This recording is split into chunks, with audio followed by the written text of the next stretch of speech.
Hello and welcome to NFL Chaos with Jeremy. I am Jeremy and I bring the chaos. Oh, it's Friday night hangout. And will the Jets trade for Deebo Samuel? Is that going to happen? We're going to talk about that. We're going to talk about a lot of other things when we get back, especially is there anybody that runs a school in Sacramento that's looking for an assistant principal? I'm about ready for a change.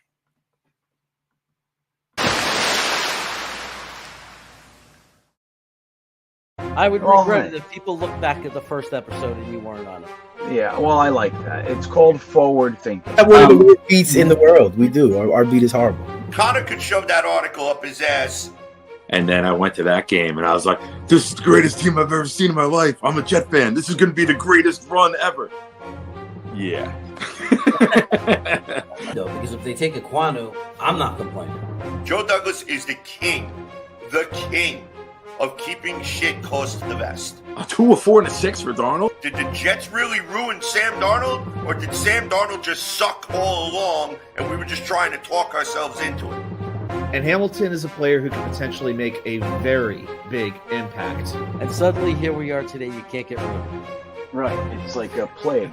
Joe Douglas was hired because he's not those general managers. Okay, Luscious. Somebody is going to fall just like Elijah Moore did, just like Michael Carter did.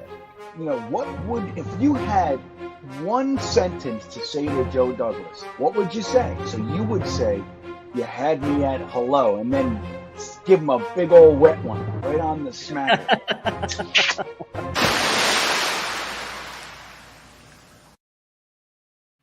Right on the smacker. Well, let me say hello to some people in the chat, and I'll get to my co-host. Eminon, you were here you were first today. Iowan Jets fan was wondering, how do we have more likes than there are people? I'm magical like that, Iowan. I'm magical like that. Jay Colt in the house, NFL Chaos with Jeremy. That's right. You know the name of the channel. That's good, man. You're paying attention. Appreciate that. And thank you for liking the stream. And anybody else who wants to. Dodo Titian. I think I'm saying that right, finally. What is up, Dodo Titian? Nice to see you. My wife signed in, supporting. Wild Wave, what is up, man? Sup. Good to see you. It's a new name. Probably not a new name. You've been here before, but you don't chat as much. But welcome. Chat some more. Canarsie, that's right. There's two people from Canarsie around that's reading that, man. There's me and there's my wife. And Aunt Jets 82. Actually, my wife's not from Canarsie. I don't know why I said that. She's from Gravesend, Brooklyn. Hope everything is well. Everything is well, man. Work sucks, but everything else is well. But you know how it is. It's life. It's okay. Now that that's taken care of, let me introduce. Wait. I got to get to my music. If I don't give him music, he might beat me up the next time I'm in New York and we get together. He'll say, remember that time you didn't give me music? He's welcome. The Friday night man with a plan. The muscle likes to rustle. Please welcome my man, Nick Shine. What's up, buddy? How are you? What's up, my brother? You're going to become the new Snacks at this rate. Oh, wait. You don't even know what I have. This show is about to get filthy. I got my chicken parm sub. I got my order of French fries. And I have what is called an Island Fair pizza. It is dough deep fried with tomato sauce and Parmesan cheese on top. And it became famous at the St. Cecilia's Fair in Island, where I grew up as a kid. Now you're saying that's a lot. I'm not even halfway done yet. Hold on. We got the bag of Zeppelis. Oh. With the request that I made them put on the receipt enough sugar to kill a diabetic, the diabetic being me, of course. So, if we look in the bag, there is enough sugar in there to definitely kill a diabetic. You can't even see the Zeppelis with all the sugar in there. Wow. So, and then, since it's a Friday night hangout and we get a little loose on a Friday night, I had a couple beers next door at the pizza place. Yeah. And I come home and I realized that my buddy left his bottle of 1800 tequila here the other night. Oh, that was a big mistake. So huge error on his part. Absolutely huge. I was shoving food in as if there was no tomorrow. I'm trying to get as much in my mouth. That's what she said. Before we went on air, before he brought me into the stream. I love it, man. I love it. You're a perfect fit with me. Perfect fit. That's why I did it, because I was like, you know what? Other shows, they might be like, you're eating. And then here, I was like, this is fully accepted. I'm like, it's a Friday night hangout. We're going to eat. We're going to drink. We're going to talk Jets. Because if you're a Jet fan, you definitely have some liver issues. Your liver takes a beating being a Jets fan. Yeah. How you doing, buddy? I am okay. I'm glad to be here. What's with the job talk? Let's have a little therapy session. What's with the job talk? It's just, you know. Hey, you opened the door, man. Now we got to discuss. It's just one of those tough days at work, you know, those rough days at work. And when you do there's nothing worse than when you do the right thing and it's not recognized because somebody believes the first person they talk to. Like somebody believes. Are we talking work or marriage? No, work. Okay. They believe the first person that comes running to them, the person who did wrong. Yes. And then you're sitting there defending yourself. And it's kind of like the story of our country right now. The person who cries the loudest, the quickest, is immediately believed, right? Yeah. Look at all the court cases. It used to be innocent till proven guilty. Now you're guilty until proven innocent. Right. So it's whoever cries first kind of gets the ball rolling in their direction. Even though at the slightest investigation, you would have found out that there's a million witnesses that you did everything exactly the way you were supposed to do. Too late. People already made up their mind. Yeah, exactly. Facts don't matter after people make up their mind because they want to be right. They want to say, I drew my line in the sand. This is where I stand, and nothing you present to me will ever change. Which is an awful way to live and an awful way for society to live in. That's what happens, man. Yeah. You need to have a sacrifice in order to be on this stream. I see no lies. Yeah. How's everyone in the chat doing? Everybody ready to have some fun? Yeah, Aiden Topin's here, Jacksonville Jaguar fan, but big fan of this channel, big supporter of the channel. Actually did me a solid before, sent me a really nice little tool for future research and stuff. So, I'll talk to you about it later, but it's a good little tool that I'm using. Hey, at least your owner didn't ask the point of the combine in a YouTube video posted by the team. Did he really asked what's the point of the combine? No. Clutch is here. He's a Kansas City Chief fan. I'm so proud of this. I'm so proud of that more than anything. That people, Grandizer, Miami fan, Clutch, Kansas City Chief fan, you know, Aiden, Jacksonville Jaguar fan, they want to be here and hang out with us. How cool is that? That means everybody's being respectful to them in the chat, which I appreciate. And it means that, you know what I mean? We could talk and we could diversify, which is why I didn't put Jets in the name of the channel, because I want it to be open. And eventually I do want to move towards talking about other teams and having other content, especially like our watch party. Like Green Bean says in the opening, right? That's forward thinking. Good for you. Yeah. Yeah. How's everyone's night going? My night's going very good now that I'm home. I'll tell you that.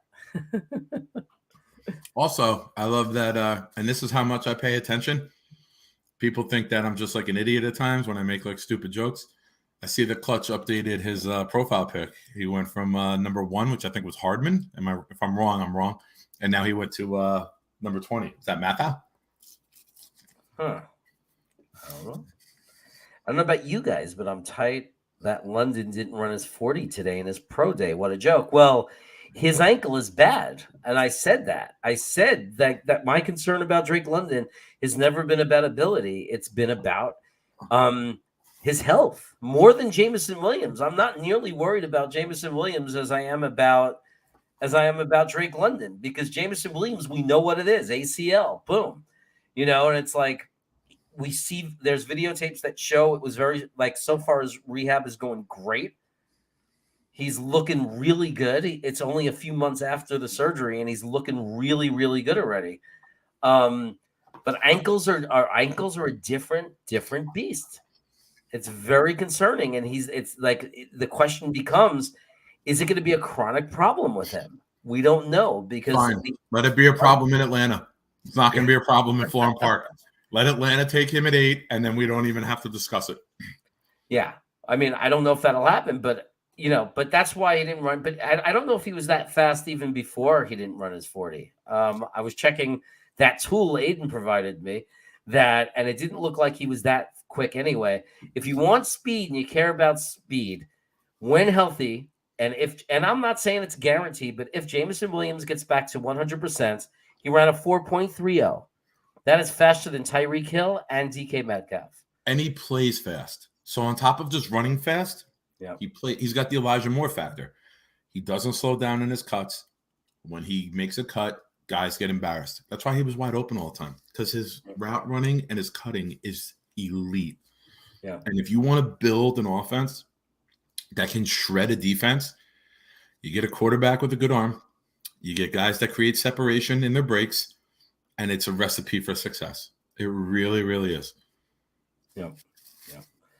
And I hope I did a full round 1 mock today on IOW. The 2 guys were on vacation. One went to California. One went home to Missouri. Mm-hmm. And I didn't do the podcast with them on Monday or Thursday. So today I was like, man, I'm effing bored. I'm doing a round 1 mock. I'm going live. They're like, all right, go ahead, knock it out. And I gave Drake London to Atlanta at 8 to team him with Kyle Pitts. 2, I think, unicorns, right? When you have size at receiver and you have speed like that at tight end, you have the makings of a very, very good offense once you get the quarterback in. Right. So run it this year with Mariota, get another top pick next year, and go for Young or Stroud and get the young elite quarterback to come into a situation where he can succeed. Yeah. I have this weird feeling because Clutch is here and it's making me think this. I could totally see this happening because this is what good organizations do. And I'm hoping JD has turned things around, but I have this weird pain in my stomach that we're not gonna take Jameson Williams. Kansas City is gonna trade up and grab him, and he's gonna be the new Tyreek Hill. That's my fear. He's gonna be like he's just gonna go nuts in Kansas City. Kansas City's it's not even like they lost Tyreek Hill. They're gonna have this kid step in and be this crazy threat and this explosive weapon and not miss a beat. And we're gonna sit there scratching our heads saying, why didn't we take this guy?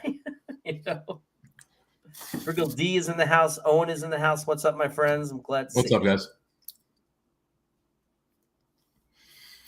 Oh, man. So Clutch had Jameson Williams and Drake London's ankles and healthy. You can tell because when he went to go up and catch the ball, he didn't trust the ankle. And you can tell his ankle's not healthy because the person who was guarding him, as soon as London went to jump, he broke off the coverage to make sure that he doesn't land on his foot and do the Giannis from basketball. Yeah. That's when I knew he's not 100% healthy. So if you watch the video of him, it's a 5-yard fade out and he jumps up to get it. The second he plants to jump, the defender stops and goes the other direction. Yeah. I appreciate it, Aiden. Any football talk, and I'm glad you saw the website. Yeah, man, that website's going to be great. We're going to do great things with it. You know who's going to enjoy what I do with that website? I think Gitmo Bob is going to enjoy it because Gitmo Bob likes facts. He likes good information. And that website's going to help us provide good information. And guys, I'll talk about that later. If I have time, when you guys are talking, I'll bring it up and then I'll share a screen just to share some interesting things. I only got to look through my phone through Twitter, so it wasn't the full features of the website. So I was able to look up very quickly any player, size, weight, their 40 time, their game speed, all kinds of cool things that.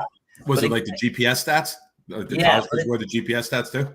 Yeah, but it's a lot better than that because you could do comparisons to pros. You can do by team and look at the 1, 2, 3, 4 receivers, all kinds of cool stuff. Did London just lose money? I don't know. I don't know why his agent would have him even perform. Why not just say the surgery's too recent? He's on great track to be healthy, but there's no point in him performing tonight because he's still hurt, and you put him at risk. What if he re-injures the ankle in front of everybody? It's really silly to me. It's like we all know you got. And they pushed it back 2 weeks. That was supposed to be April 1st. That was supposed to be that Friday, or March 31st, that Thursday, and they pushed it back today to the 15th. They should. They knew he needed more time. Yeah, they should have just given doctor's reports that he needs more time, but he'll have a good recovery, right? I mean, and leave people with the impression they remember from college play, not you at 70% or 60% or wherever he was. It just doesn't make any sense. I guess his agent wanted to show that he is progressing. Yeah. I need him to run at least a 4.5 to justify him at 10, and the dude didn't even run. I'm going to have to pass. Yeah, I don't like to pass on injury if you believe they're the real deal. Like, for example, but when it's an ankle injury, it depends on the injury, and it depends how upfront they're being about it. I don't have a problem with the Jameson Williams because, OBJ Beckham, they're saying he's going to come back better than after the first surgery because they botched the first surgery. He was never came back to 100%.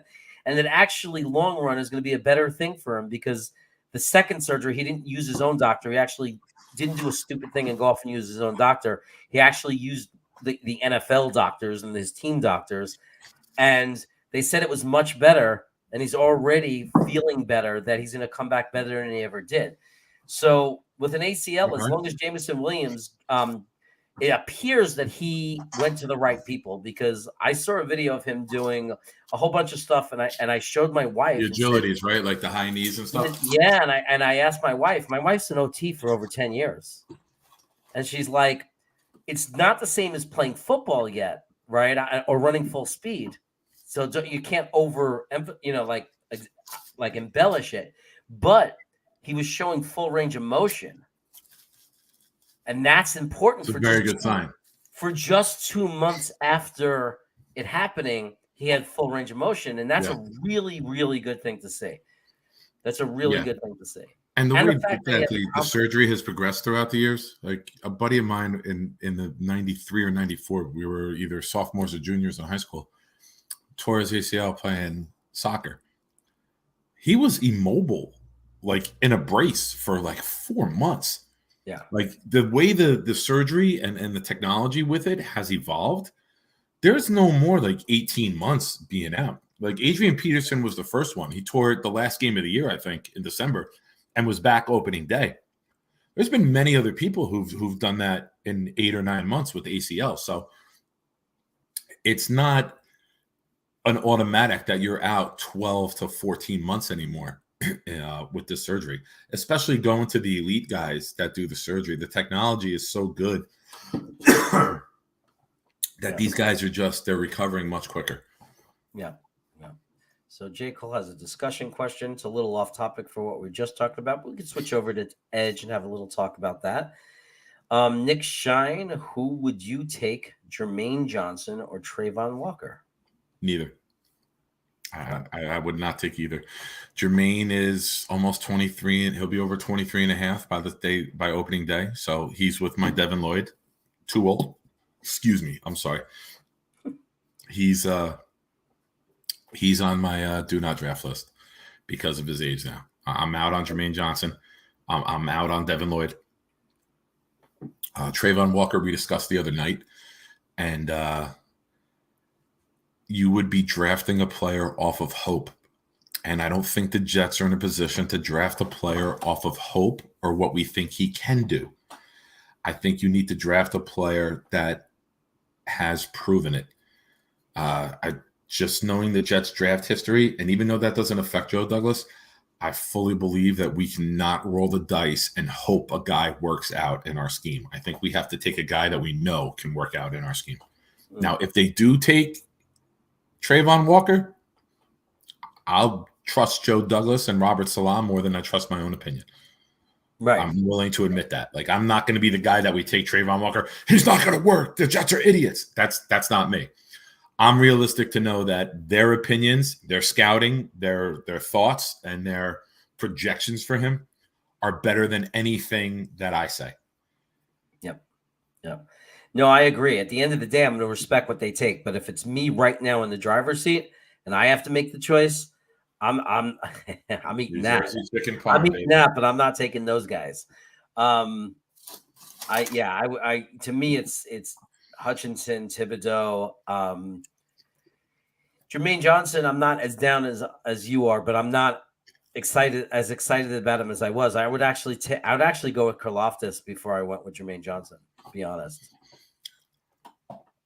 So I'm not mad at it. I think Karlaftis is too stiff for us. I did a full round one mock today, and I had Karlaftis going 14 to the Ravens, because when I look at Karlaftis and his physical ability and his strength and his ability to set the edge, he reminds me of Terrell Suggs. And I think Karlaftis has Baltimore Raven written all over him.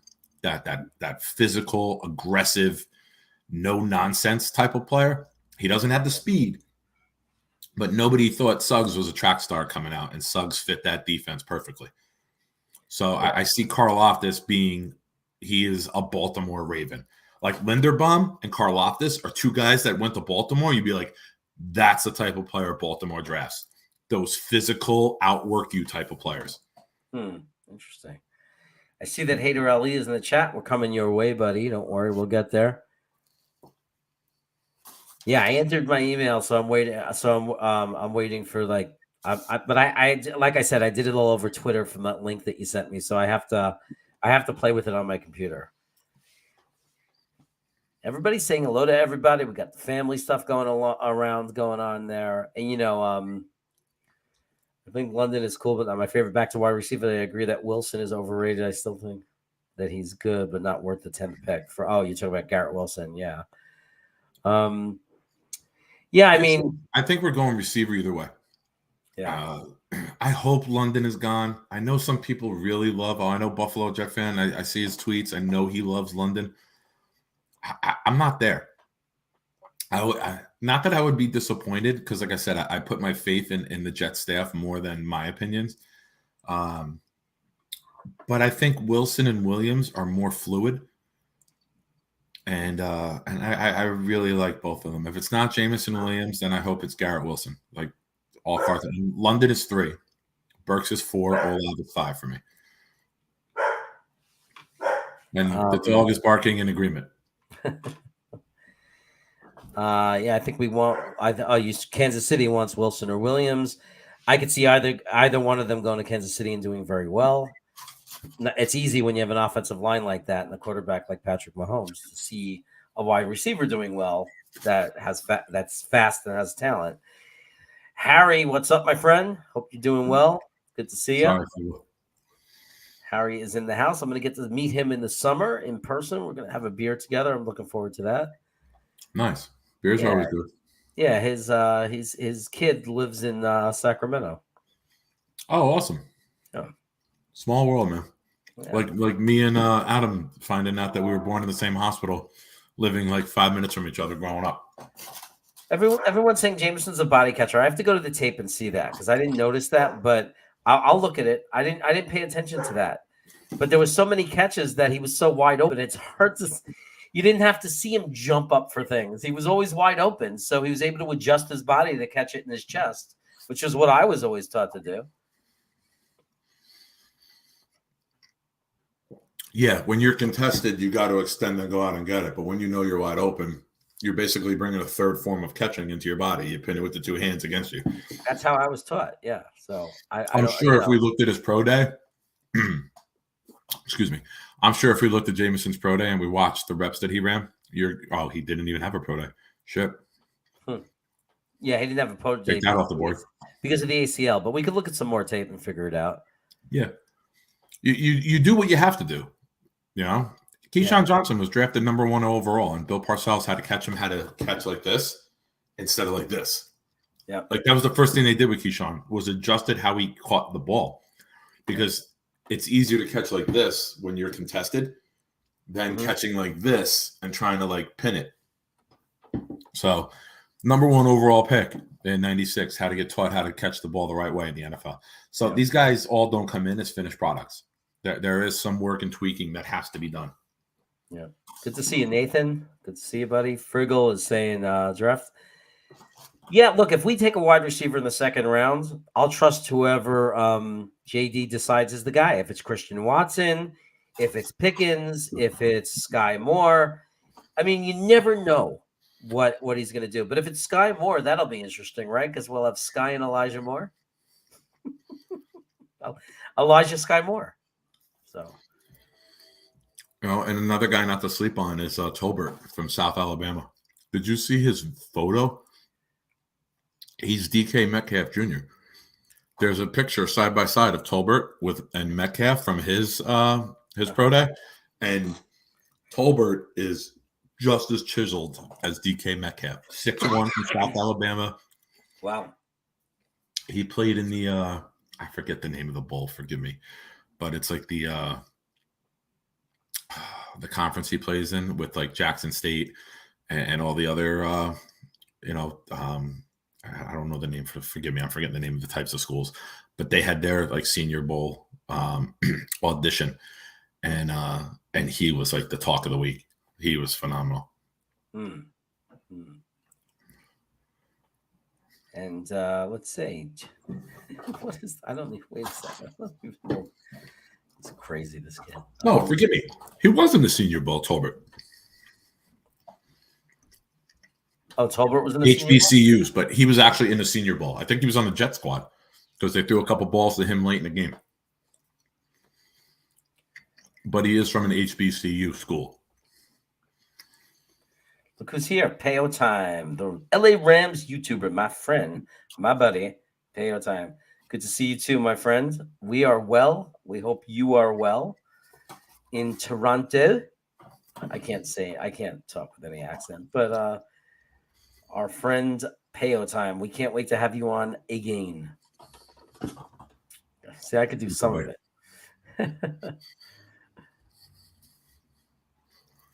Yeah, so Clutch, I would love to have you join a stream where we do a draft. I am going to put that together. I have to put it. I'm running out of time. So I really want to get my friend who's a Giants fan. I got a Dallas fan supposedly who's going to come on. I got a 49ers fan. So I really want to get you on with them. If not, I'll just have you come on and we'll do a Kansas City Jets draft. That'll be cool. I have no problem with that. Like we haven't done that. We've done a Rams draft. We've done a New York Giants draft. I'd be totally cool doing a Kansas City Jets, a Kansas City Chiefs, New York Jets draft together. That'd be cool. So I think I've given you my email, but you got to reach out to me because I got to have a way to just connect with you about it. You could also reach me on Twitter. I don't know if you were on Twitter, but I'm at Jeremy Cravat 2. Let me put that in here. At Jeremy Cravat 2 on Twitter. So if you follow me, I'll follow you back, and then you could DM me. So that's just another way you can contact me. And I would love to do it, man. Wait a minute. I follow at Jeremy Cravat 1. Who's 2? 1 was my first account, which I can't seem to be able to delete. I wish I can get rid of it so I could just have at Jeremy Cravat. I don't know how to merge them. I would, it's there's just no solution to it. That's really frustrating. I hear you. I'm just teasing you. Yeah. I got a plot twist. All of these new fans from different teams, they're all J. Cole accounts. And when you go to do the draft, it's just J. Cole popping in with different names for every team. Yeah. I stopped Green Bean in his tracks when he said to me, when I said, people come back from an ACL, and he goes, oh, yeah, who? And I said, Adrian Peterson. Let's shut him up right away. Yeah. Adrian Peterson, 2,000 yards.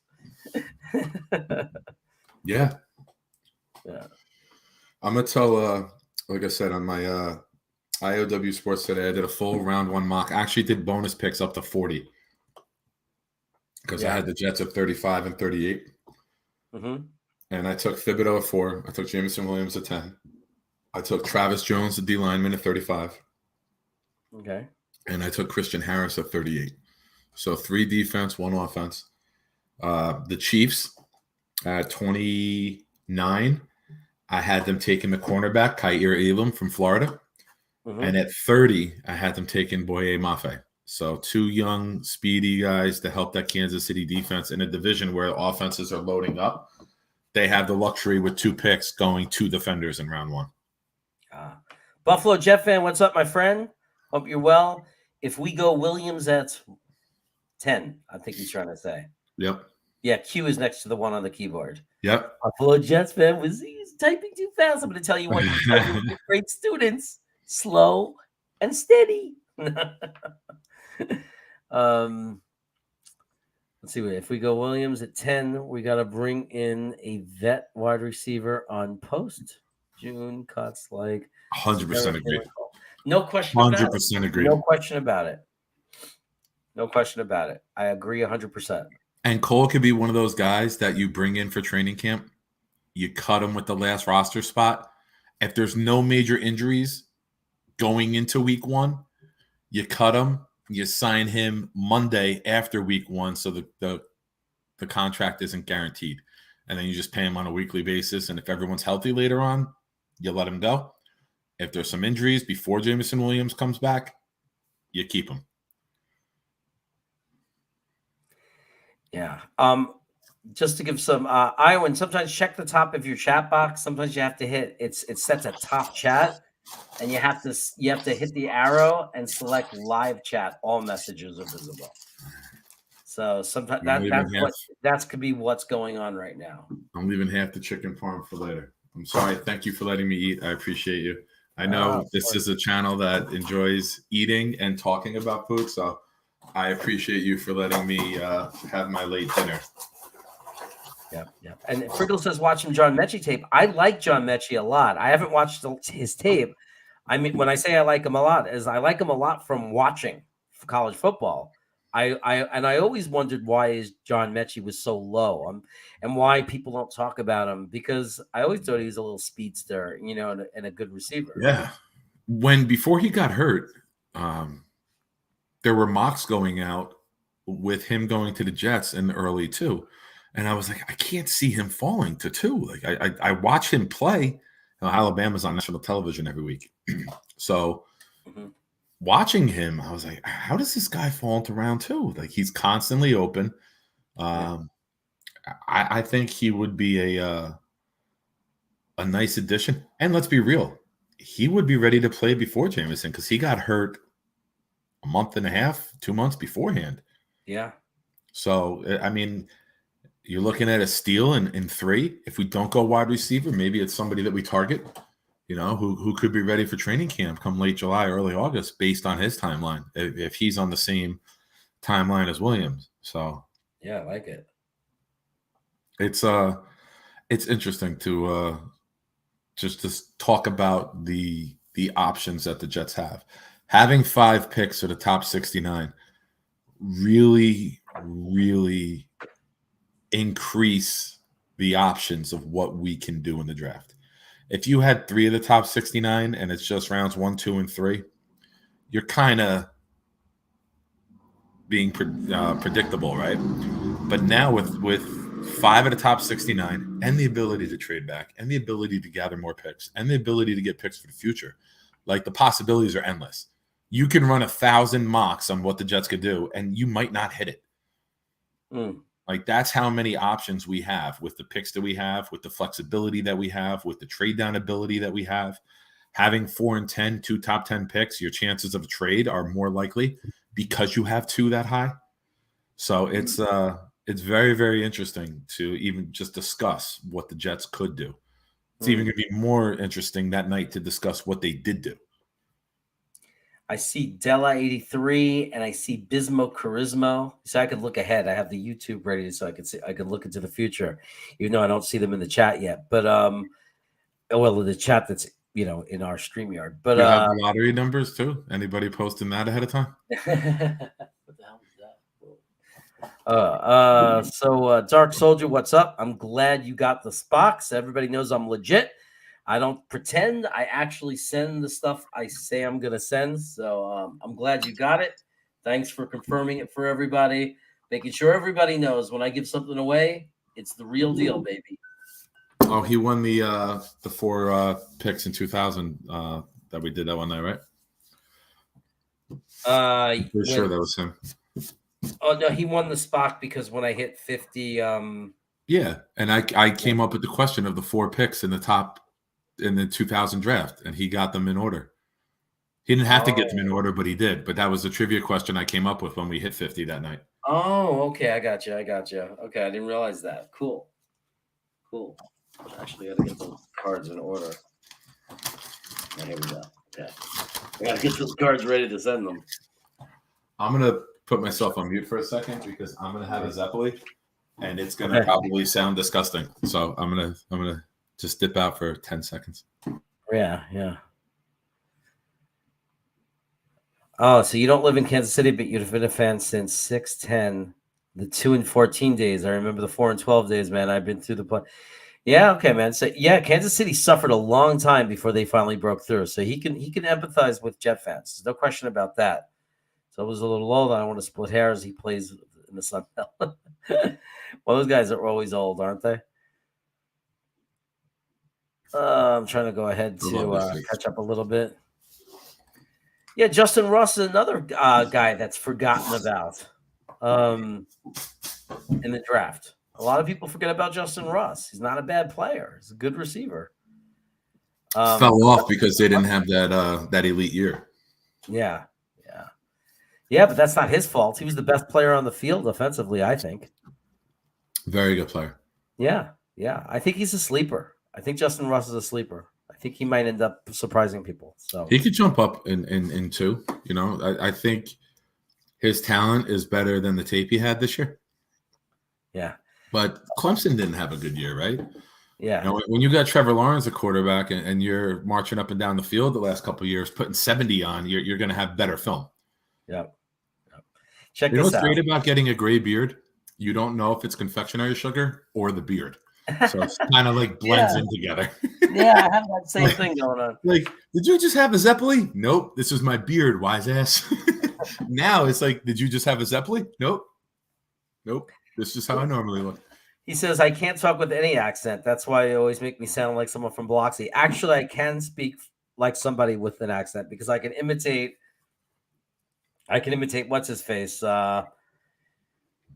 The guy from Rounders, you know, like when I do the, you know, pay this man his money. He beat me straight up. Pay this man his money. See, I could do the Russian accent. I do the Russian accent very well. Very well. I talk like a Russian. So you know what I mean? But I just can't. I can't do the Iowan accent. When I saw Con Air, I talked like him probably for 2 months straight, and it drove everybody crazy. Oh my god! My daddy went to prison on July 15th. My daddy's birthday is on July 15th. Deli 83 just brought Team America World Police together. One of my favorite movies. I don't care if it's bad puppeteering. The story about Team America is that they got $50 million from the production company to do the movie based off of them not knowing the script or anything. And when they came back and showed the production company the movie with puppets and the strings in the production company lost their minds and thought they just burned $50 million. But they made so much money on that movie. It's brilliant. It's absolutely brilliant. Matt Damon. Thoughts on a draft like this? Edge, okay. Safety, I guess that would be Hamilton. Wide receiver, okay. I guess that would be. Is that in order, or is that just positions taken, Owen? He's saying in that order. So edge would be probably Thibodeau, Hutchinson, in my opinion. Safety would be Hamilton. Receiver, I'm just trying to imagine what the draft would be in actual players, right? And then the wide receiver here could be so many different people, obviously, right? It could be Dotson, it could be Christian Watson, it could be Sky Moore, it could be Ross, could be Pickens. Like there's a lot of options. Linebacker at 38, you'd have to assume is Christian Harris. Muma, or Smith. Or right? Muma, yeah. Maybe Leo Chanel. Defensive tackle at so that's past 169. That's early. Oh no, that's not. That's no, DT would be 5. So would be 69. Yeah, so pick 69. DT would be who then? What kind of player? Not Devontae White. Body. Just a big body. Just a big run stuffer.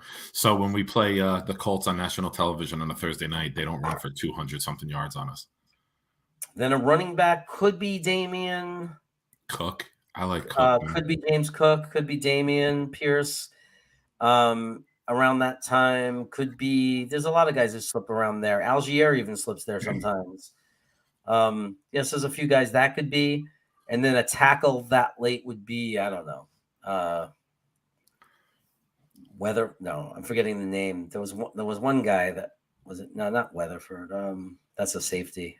There's a guy that's always back there around there. That Cunningham, I think his name is.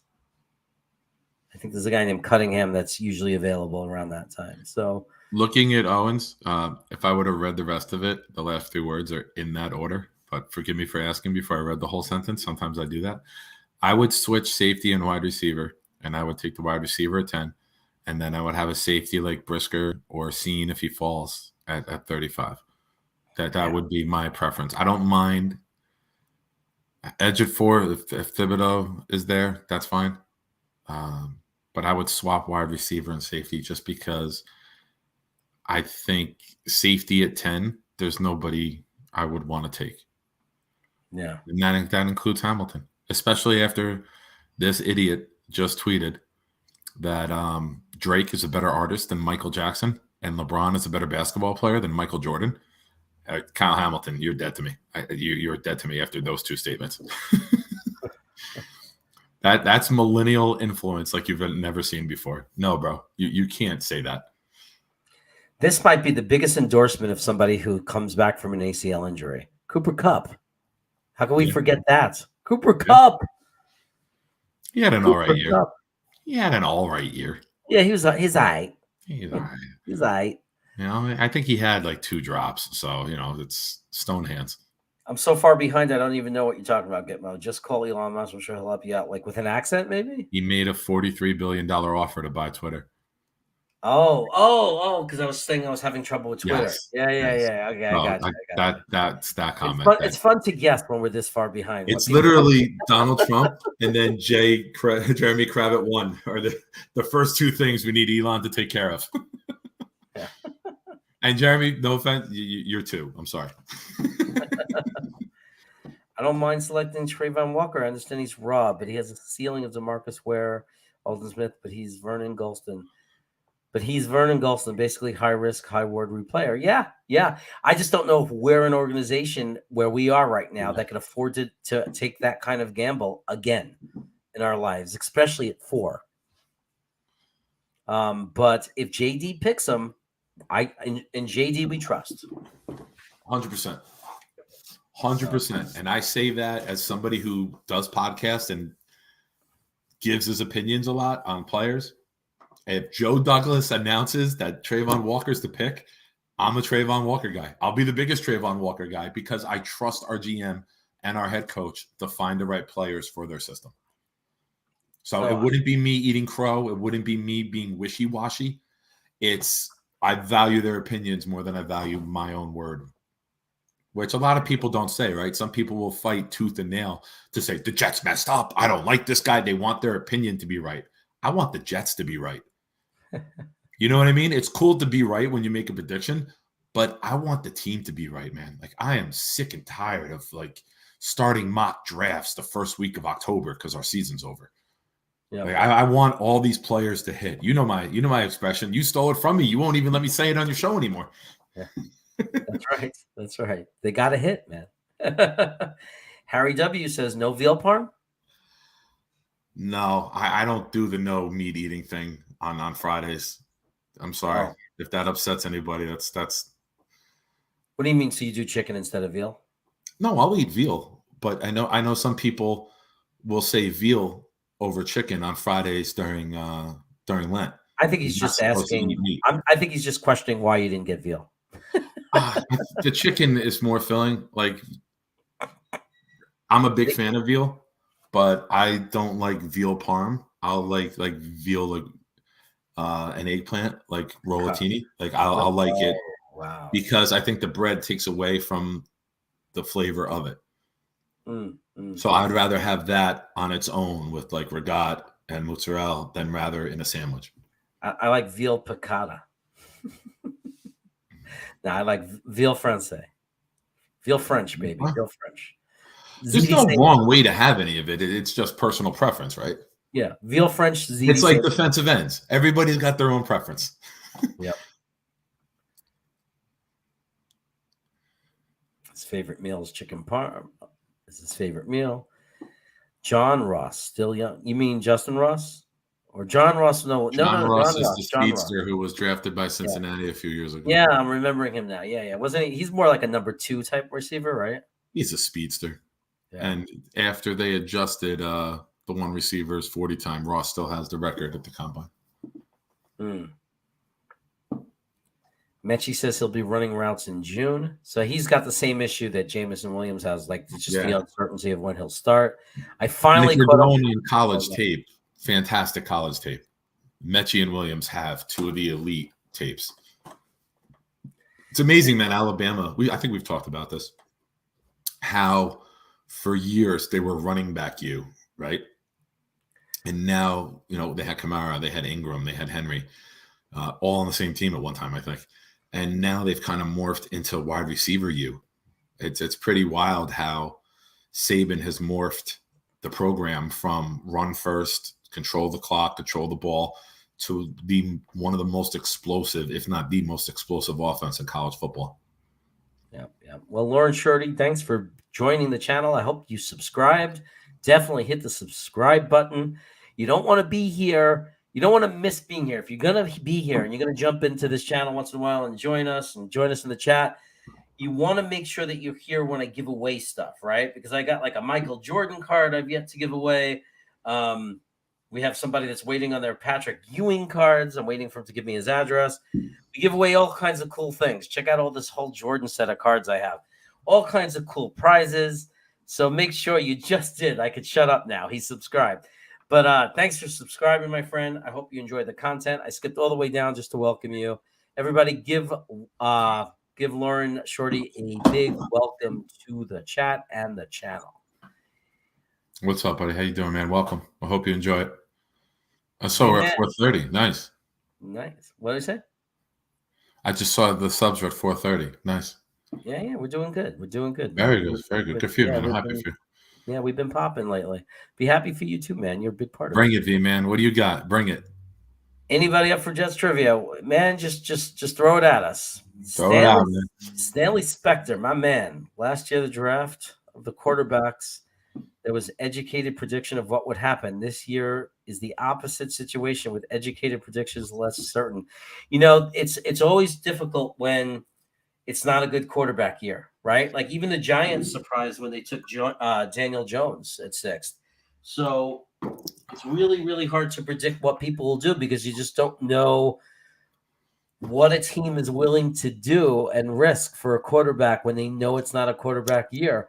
Yeah. But Green Bean was saying it, and I agree. There might be a last-second panic. People aren't showing their cards, and all of a sudden people start panicking. Yeah, they always climb. I remember the year that Wentz and Goff got picked, and they weren't talked about that highly. And all of a sudden, the Rams and the Eagles both traded up before the draft. It wasn't even draft day. It was before the draft, a week and a half or two before, and they both jumped because they declared that's their guy.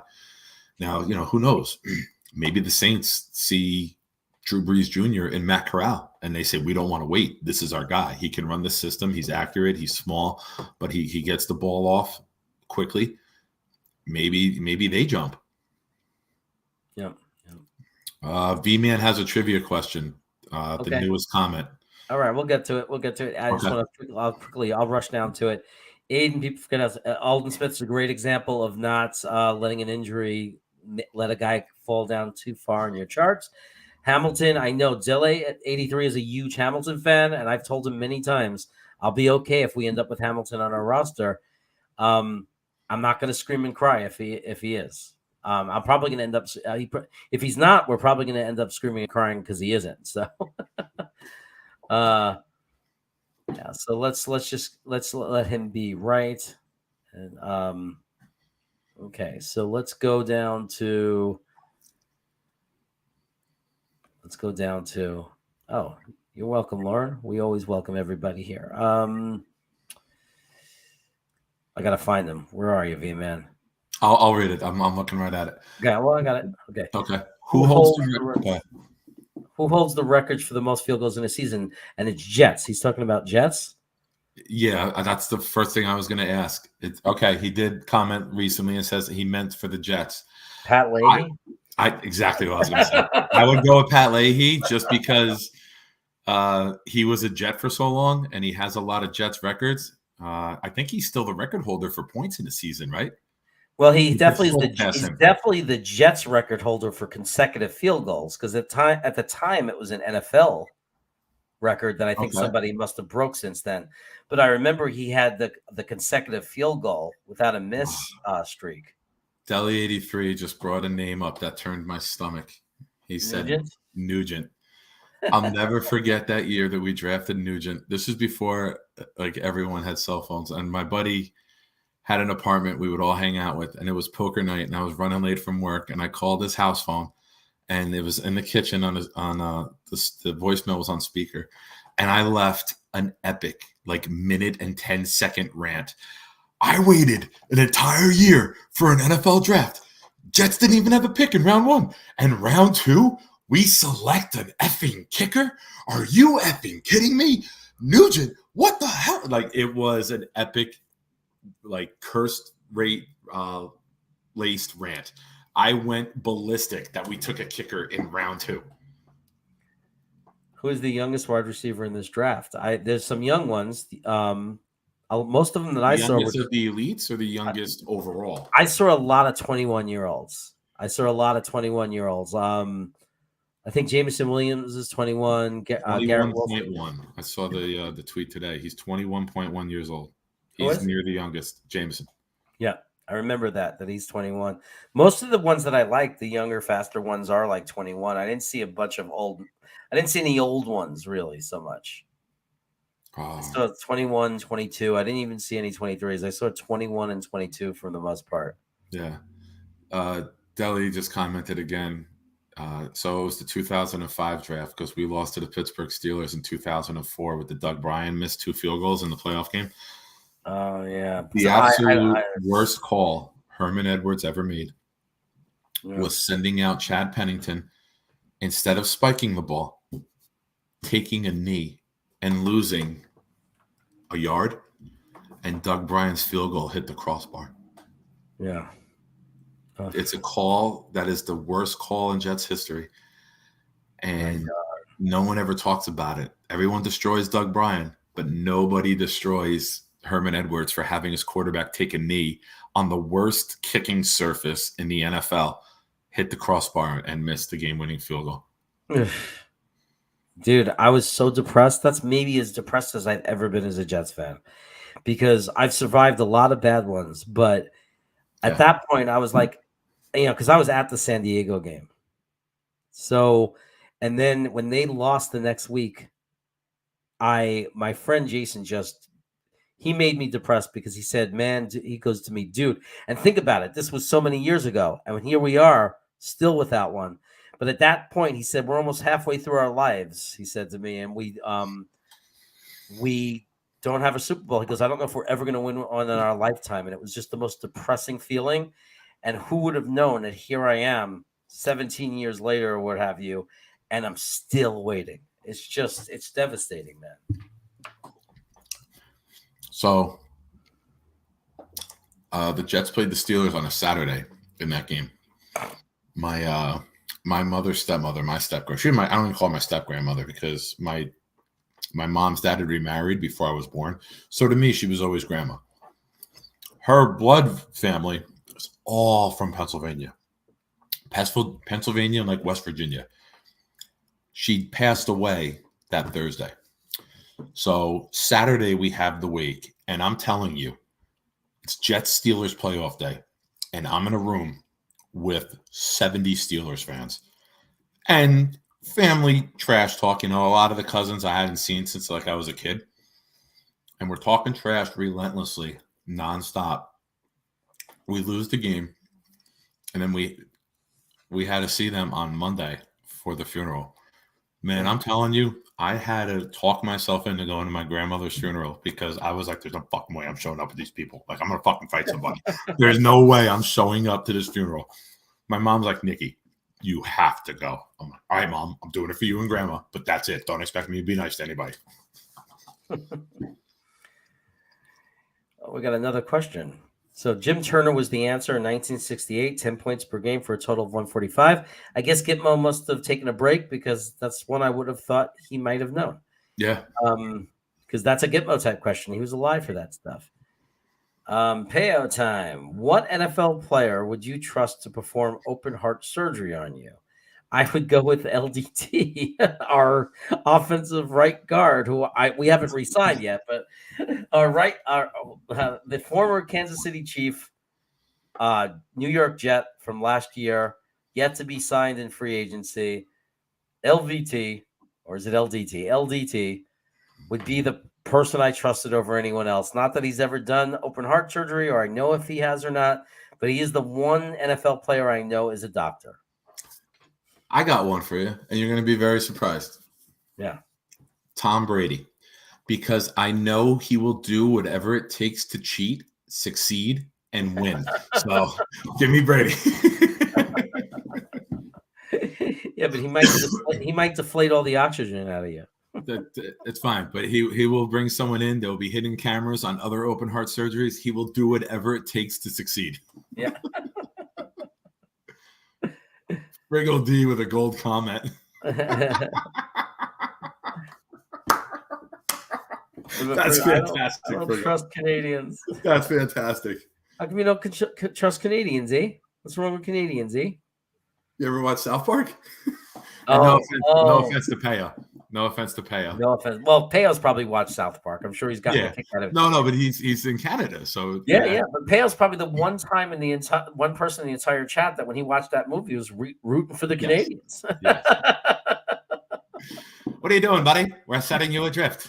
I just like how they had the Canadians have different mouths. They talk differently. Yes. I thought that was really funny. They have different eyes and different mouths. Good stuff. They got free health care. They do. They have free health care. You can't knock them for that. But everything is different. Everything is different. Everything is considered different. There's reasons why certain things work in some countries and not in other countries. I don't know. But I don't know. I just know the way I know from a work standpoint, I liked it the way it used to be because like when I worked in 2000 and 2001 and 98 and 99 and those years, it was much easier to get a doctor and a PPO. I was able to just make an appointment and get a doctor. And I'm having a lot of trouble. So they got to fix. They still got a lot of work to do because it's still got to be fixed. But that's about all I'll say about it. Our country needs a lot of help, man. Yeah, there's a lot our country needs. If you want to see an amazing movie, watch Canadian Bacon. Well, that sounds good. It's like the only thing that comes besides Peo. It's the only thing good that come out of Canada is Canadian bacon. Not your friendly. And buddy. Pam Anderson. Forgive me. Pam Anderson is up there. I'm not your friend, buddy. I'm not your buddy, guy. I'm not your guy, pal. That's Canadian trash talk. Which one of these coaches does not have a 500 win percentage with the Jets? Bill Parcells, Eubank, Sam Ba, or Al Groh? Well, Al Groh definitely does. He has a 10-6 record with the Jets. 9-7, I think. Oh, are we 9-7? 9-7. Parcells went 9-7 and 12-4, so he does. I would say Weeb Eubank because he won the Super Bowl, and everybody thinks it wouldn't be him because he won it. But I would say it's Weeb Eubank. Yeah, because he probably had a lot of losses after that. Groh and Parcells, absolutely 100%. Right. Well, Al Groh, I know because he only did the 1 year, and I remember we lost to the Ravens on Christmas Eve to not make the playoffs when Vinny threw the 101-yard interception to Chris McAllister, like the play before the half. Yeah, correct. Eubank. You think Eubank won the Super Bowl, but he was a coach for so long that just the Jets being Jets, we can ruin anything that's good. So Eubank won the Super Bowl. We're like, you're not going to be a winning coach when we're done with you. Yeah. Benny Ruiz, what's up, my friend? Hope Benny from the block. Hope you're doing well, Benny Ruiz. Sub to the channel if you haven't already, but good to see you in the chat. Aiden's open. Dude, what the fuck is this? I'm looking through injury history, and I found like 20 players who have been suspended for violating team week policy. I don't know, man. What is that? Is that similar to what Urban Meyer did? Or what do we... That's not recent, right? It has nothing to do with the Jets. Violating team week policy. Weed? Are you talking about weed? Yeah, you gotta. Yeah, he meant to say weed, but with who? Like, is it one team? Or are you talking about just in the NFL? Is it players that are in the draft? Like, give us a little more info, Tobin.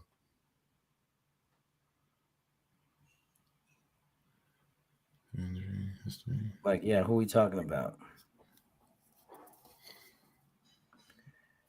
Can you do a Spanish dance and I will sub? I'm a Bills fan. That's okay. Well, now we know who Benny Ruiz is. Nonsense. Okay. Thomas Cahill, weed. Big news in New Jersey. Come next Wednesday, the 21st, the day after 420. Legal weed sales and possession in New Jersey hit. Oh, he's saying players in the draft, college players. That tons of them have weed. I'm sure because college is different than professional. Yeah, they've got to let the weed thing go already and just enough of this crap. It's legal in half the states or more than half the states. I mean, it's like they're in college. They all smoke weed. Give me a break. I'm starting to stress is so bad in life. That's like the first bowl I've hit in probably 2 years was earlier today. Yeah, the world needs to get over the weed thing. I mean, Bismo Charismo, my Australian friend. You boys are aware of any good budget-free agents still available that we can pick up, or do you think at this stage is a matter of seeing who shakes free after the draft? Well, if you're talking about wide receiver, there's still Keelan Cole, who wasn't great, but he wasn't awful, and he would be church cheap. He knows the system. He's great in the locker room. I mean, look, he's not a starter. I don't think. I mean, he did last year. I don't think he's a starting caliber receiver you want for Zach. But if we're going to go in with Elijah Moore, Corey Davis, Berrios, and we draft somebody, right? It's as you know, a young stud that we draft that might not play or start, but be ready to contribute some with a Keelan Cole, who's a good locker room guy. And then we don't know what's going to happen with Mims because Mims might come in and have a really good camp. So I think that's enough if we drafted somebody and had Keelan Cole. Did I want someone better? I think we all did. But I don't think it's a catastrophe if we started this season that way. Especially if you're going to see some June 1st cuts. You're going to see some guys get signed maybe by teams like us if we don't hit the receiver that we want or we take Jamison Williams. You're going to see those veterans who are, plug the hole type of guys, hold the fort type of guys, get signed. Keelan Cole knows the system. I mean, he had a nice touchdown against Buffalo, so the guy can run. I'm not mad bringing him in as a fifth wide receiver or to be a fourth until Williams will be ready to play. You get training camp cuts every year. You get some surprise cuts. Rookies step up and play better than expected, and they'll cut a veteran not to guarantee the contract. So some guys do shake free. Post June 1 training camp. So I expect the Jets to add another veteran and a high round 1 or 2 receiver in the draft. Frugal D is past his weed smoking days, apparently. I'm 43, man. I'm just starting. Fired him did not win the year they won. Everyone has forced in the championship since then. All facts. So we are there is a lot of people who fire coaches. There are a lot of coaches that fire organizations that fire coaches too soon. It happens all the time. We fired Pete Carroll too soon. If we would have been patient and let him develop as a coach, maybe we'd be singing a different tune. He ended up being a very good coach. And we should have demanded that Belichick, no, sit out the 4 years, don't coach. We're not trading you. Yeah. That would have been cool. This is a big year for Zach Wilson. He finished in the bottom 5 of every stat, but he finished 12th in accuracy and 15th in deep ball completion percentage. Well, that's because, he had the most drops of anybody in the NFL. So, I mean, people say, Frankie from Flappers was making a great point that the major thing to look at for the Jets offense to turn around, if you were to pick one thing, is Zach Wilson's 65% passing percentage, and that would make a tremendous, that would be the biggest difference offensively and affect our defense as a team. And what's interesting about that is he can get a lot of the grounds towards 65% if his receivers would just catch the ball. I mean, that's like, it was a huge issue. He led the NFL with drop passes, and it killed us. Delhi is 38. You see, you're still a youngin. Delhi 83. You're still a youngin, so you could survive. But 38 is still at the point where you're like, hey man, when is this going to happen already? You know what I mean? Because I was younger than 38 in 2004, and I was pretty depressed already just being around, that age. So Fergaldi, you seem like a guy who smoked his head off until you were 25. You've said things in the past that kind of gave me that imagery. Third most? Oh, that's true. We did have the third most. I am stand corrected. Now that I read you saying that, I remember I did read that. But I was on mute for the last minute trying to talk to you because I took another bite Oh. of the Zeppeli, and I'm sitting here trying to have conversation with you. I'm like, why is he not answering me? And I'm like, oh, I'm still on mute. The Zach Wilson drops, is it he had the highest drop percentage, or does he miss several games, or he had the most amount of drops? Well, he had the third most drop passes, but he might have had the highest pass Drop percentage. Yeah, that's a different stat. That's a major difference. But the bottom line is there were too many drops. And it hurt his rhythm, and Yeah, but Trevor threw a lot more passes. So the question is, what about percentage wise? Yeah, because Trevor threw a lot more passes. They chucked the ball a lot more than we did. V-Man's got a new trivia question that popped up. Oh, he does? Yeah. Who is the Jets' all-time leader in rushing yards for a quarterback? Al Darrow, Joe Namath, Richard Todd, or Mark Sanchez?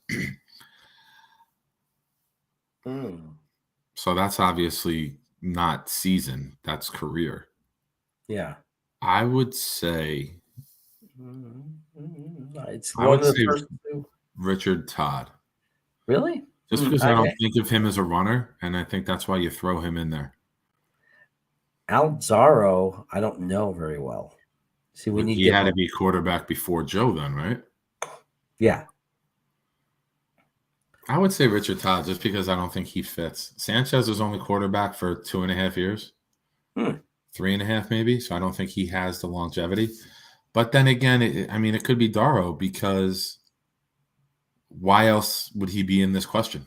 If it wasn't Al Darrow, you throw someone like Pennington in who quarterbacked for a few years. I changed to Al Darrow. I don't even know who the hell Al Darrow is, if I'm saying his name right. Wow, Stanley Spector, you're 75, dude? Wow, 50 years. I'm impressed you figured out YouTube at your age. Good for you, Stanley. Oh, come on. My dad's 84. We make fun of everything on here. We're not.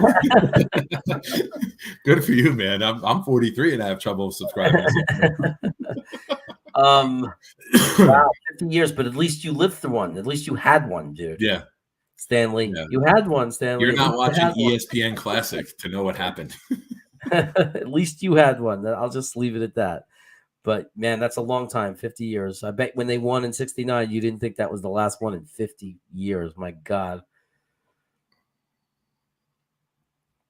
But back then, that was Super Bowl number 3. Did you even know the Super Bowl would still be happening? Were you that confident? Yeah, right.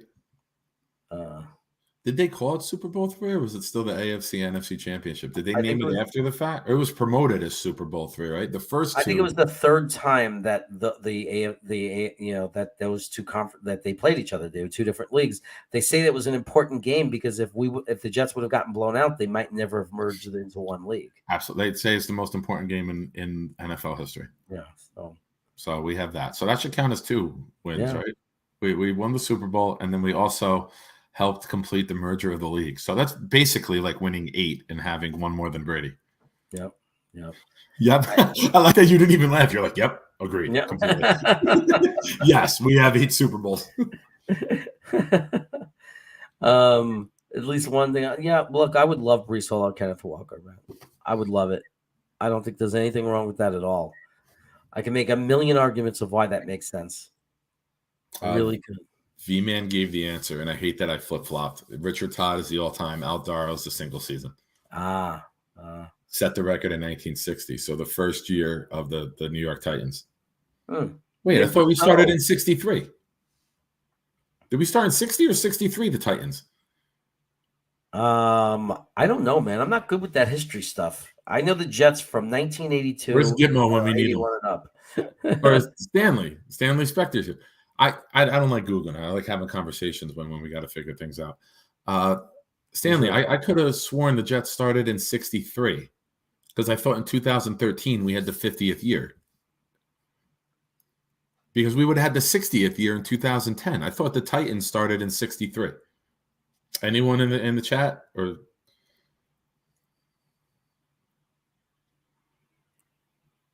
percentage-wise? Okay. That's percentage-wise to Trevor. 1. Nick Rousseau, what's up, my friend? Thanks What's for up, joining in. Saying hello. Appreciate you being out there listening.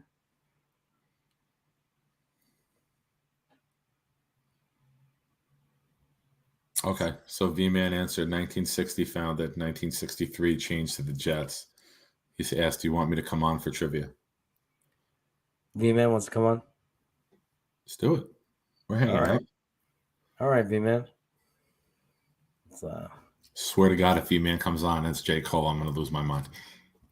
No. I'm so skeptical about every I picture. I know that's the problem. It's like Little Boy Who Cried Wolf. It's like, dude. Do you know what I picture when I picture J. Cole watching the show? I picture him like Christian Bale Batman when they have everyone's thing with the sonogram hooked up with him and Morgan Freeman, and they're listening to find out where the Joker is, and there's like 50 screens and everything's going, and they're trying to figure out where the Joker is based off of like sonogram off of people's devices. That's how I picture J. Cole watching the podcast. 50 screens, a whole bunch of different accounts going.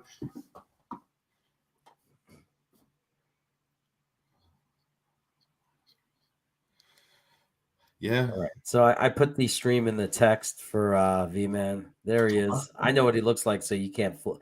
I can't be fooled. You know what I mean? I can't be fooled. Dark Soldier says 2013, 50th anniversary of when they won the Super Bowl. No, they won the Super Bowl January 12th, 1969. Yeah. So what are you talking about, Dark Soldier? Somebody else, maybe? Still can't get Watson out of my head. I think he's a top prospect. I want him in the first. I know everybody seems to forget about Watson. I don't get it. The flavor of the month died off. He was the flavor of like late February. He was the flavor of February 15th to March 15th. Gitmo Bob is our tester. He could tell us. He could tell us when it's fake and when it's not. Everybody, please welcome to the chat someone who's going to add some life to the show by bringing us some trivia. Good friend of the channel. Good friend of mine. I love him. Good kid. V-Man. What's up, buddy? What's up? What kind of mask is that? What are you, Laramie Temple? It's a gas mask. I bought it for a Halloween costume. Oh, cool. Spray painted it. Sprayed it in fake blood. You can't see it. It's all. I thought he was hanging out with Laramie Tunsil and his uncle before the draft. No, so yeah, this is where I've been getting all the trivia. All right, man. What do you got? All right, so I can ask you, well, what categories you want? Got origin, history, numbers, single, calling the signal, between the tackles, catching the ball, trench warfare, no air zone, Super Bowl, shuffle, shining the bus, draft day, let's make a deal, or writing the record book. Those are the chapters. Let's go with between the tackles since the Jets are a run-first offense. Let's start there. What do you think, Jeremy? I like it. Hey, Owen, you want to be on? You can join someday. All right, okay, between the tackles. Now, is this NFL or Jet trivia? This is Jets trivia. Okay. Okay, who holds the Jets record for most rushing yards in a single game? A, Curtis Martin, B, Thomas Jones, C, Isaiah Crowell, or D, Sean Green? Isaiah Crowell. Well, Isaiah Crowell against the Denver Broncos, I believe. Yeah, I think so. Correct. October 11th, 2018. I'm not. I was at the game because my son's football team played on the field after the game.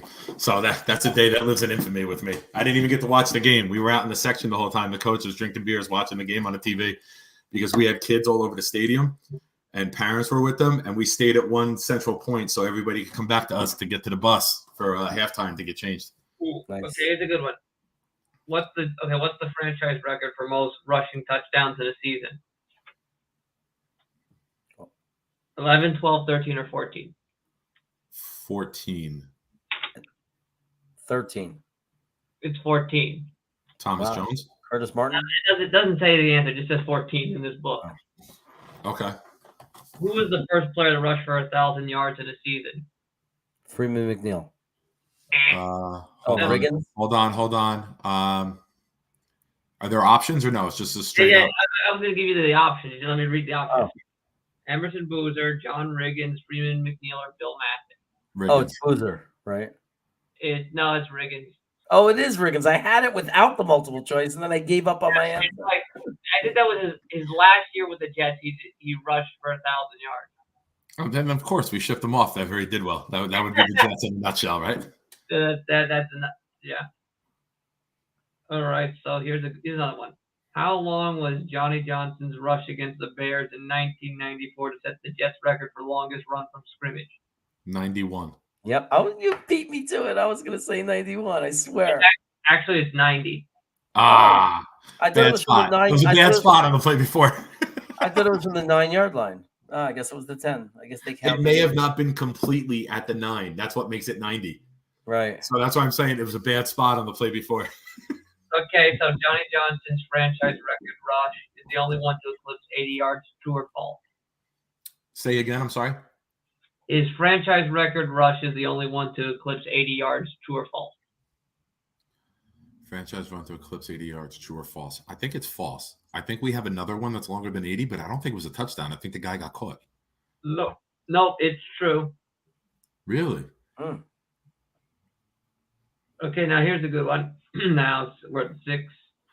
First Jets back to rush for 1,000 yards in consecutive seasons. Freeman McNeil. Correct. Wow. Nice. Which running back is the first to be named the first team All-Pro with the Jets? Curtis Martin. Wrong. Wrong. So you want me to read all the names? Yeah, go ahead. Okay, so the options are Freeman McNeil, Curtis Martin, Bill Mathis, or Matt Snell. Maybe Matt Snell. What do you think, Jack? I would guess Matt Snell too. Wrong. It's Bill Mathis. Oh, see, I don't know those guys. Gitmo knows those I never guys. even heard of Bill Mathis. He's a member of the four Titans who made it from the inaugural 1960 team to Super Bowl III. Okay. The inaugural Titans are Mathis, Larry Grantham, Curly Johnson, and Don Maynard. They were the only four from that. They were the four from that first year to make it to Super Bowl III. Okay. So I'll give you the next question. All right. How many Jets running backs have rushed for at least 1,000 yards and at least 10 touchdowns in the same season? Curtis did it. Thomas Jones did it. 3. I'm going to say 3. I'm not sure about Freeman McNeil. I think Freeman did it. He was a stud. I'm going to say 4 just because I don't think it's 4. It's 2. Oof. Really? Who? It doesn't say. It just says a number. It doesn't. I'm not the one who wrote this book. That's cool. Okay. All right. One more, and then let's change the topic. Let's go to like pass catchers after this. Okay. All right. Let's do it. Let's pick a good one then. Okay, here we go. Who was the last running back the Jets selected in the first 2 rounds of the NFL draft? Who was that? Sean Green was 3rd. Lamont Jordan was 3rd. No. No. I'm saying guys who were 3rd. Hold on. I'm doing process of elimination. That's not my guesses. No, that was the answer. Who? Lamont Jordan was the answer. I thought Lamont Jordan was 3rd. He was round 2? I guess so. Wow. Okay. I know Sean Green was 3rd because we traded up for the first pick of round 3, I think, to take him. All right. So what category you want next? What do you think, Jared? What do you want to? Let's make a deal. All right. So You said that with such confidence, like you were actually on the game show. the excitement that came. Let's make a deal. You went to a game show host. All right. This one you probably will not know the answer to. I don't think I even know the answer to. Well, who is the team the Jets traded with in 1965 to get the first overall pick for name?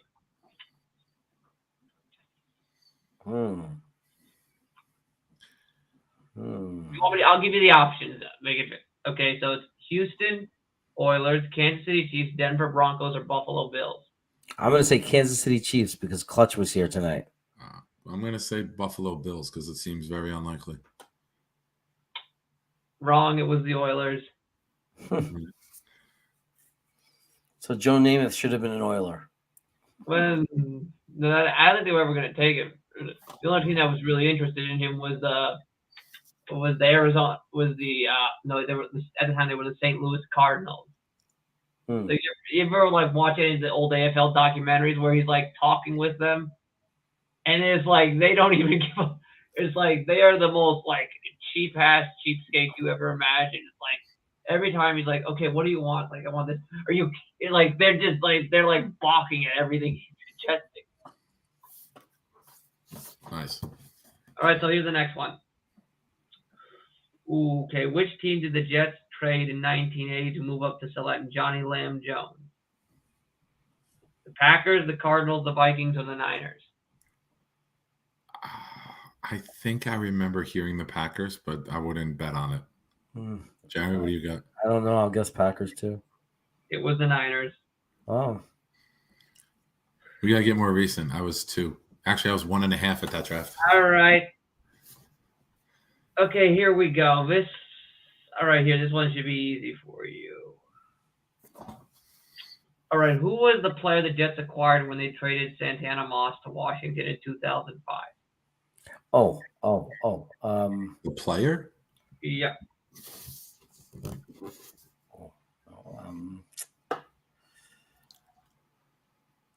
I think it's Lavernius Coles. I think we got. I say Lavernius Coles. Didn't we get him back right around then? Correct. Yes. Nice. Finally, I got something. I'm so bad at trivia. All right. Ooh. Let's see where's a good one. Okay. True or false? The Jets traded up with the Panthers to draft Reeves in 2007. They traded up with who? The Panthers to draft Reeves in 2007. I'm going to say false. I don't think it was the Panthers. I know we traded up to 14, but I don't think it was the Panthers. No, that was correct. Is it? Well, this one you should. This one's very recent, so this one you should. I thought that was the catch. Like I thought that was the gimmick that we traded up, but with the wrong team. Okay, which team did the Jets trade with to move up in 2009 to pick Sanchez? Cleveland. Yep, that one's pretty obvious. I think. Yeah. And the only reason that trade happened because Mangini took like 3 bench players with the trade. No. We gave up like 3 backups as players that Mangini wanted that he could cast into bigger roles because people were saying that we robbed Cleveland going from 17 to 5.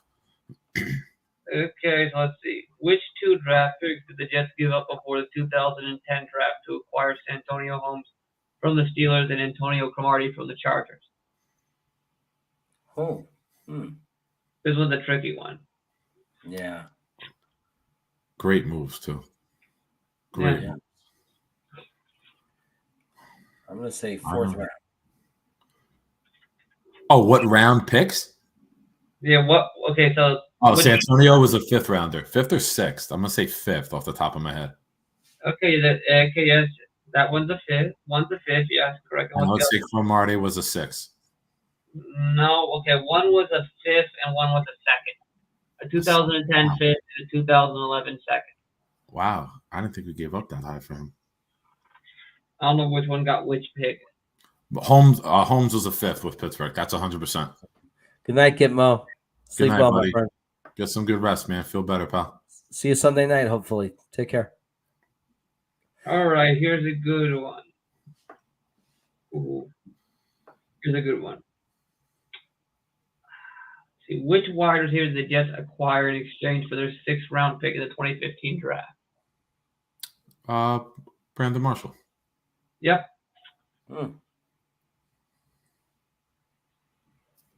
Good memory. Those years are too much was going on in my life in those years. So. I don't remember little things. You can like tell that. which years I had a lot going on and which years. Wait. I got that wrong. That was the wrong. No, it actually says here it was Percy Harvin. In 2015? Yeah. It was a 2015. Yep. I'm surprised. That one surprised me too when I went back and checked the answer. Ooh, okay, here's one. Which player did the Jets acquire in the Jamal Adams trade? Oh, the safety who started for like 2 weeks and then got hurt. Yeah, I'm forgetting his name. Give people a chance someone in the chat's going to know. Anybody in the chat? What was the safety that the Jets traded for? The starter that they got back? Yeah, who did we get in Jamal Adams deal? I'm gonna die when I see the name. Yeah, don't say it, man. McDougal. Dark Soldier's guy. There it is. Dark Soldier. Yeah. Okay. Good job, Dark Soldier. Iowa Jets fan was just worthless in that. He didn't help us at all. Let's see. What should we do? What should we do next? Let's go pass catchers. Okay, so let me see which one. We have such an elite history with wide receivers. Yeah, really. Okay, chapter 5, catching the ball. Where does that start for you? Well, I mean, we do have the first receiver to ever hit 10,000 yards. Don Maynard. Yep. Of course. Okay, here we go. Which one of these receivers had 500 catches in his career with the Jets? Altoon, Wesley Walker, Lavernius Coles, or Mickey Schuler? Altoon. Yeah, Altoon. Correct. Okay, how many yards did Don Maynard gain against the Oakland Raiders in 1968 to set the Jets' single-season game record for receiving yards? Well, let's wait and give them a chance. No guesses? Well, I'll give you the multiple choice, okay? Okay.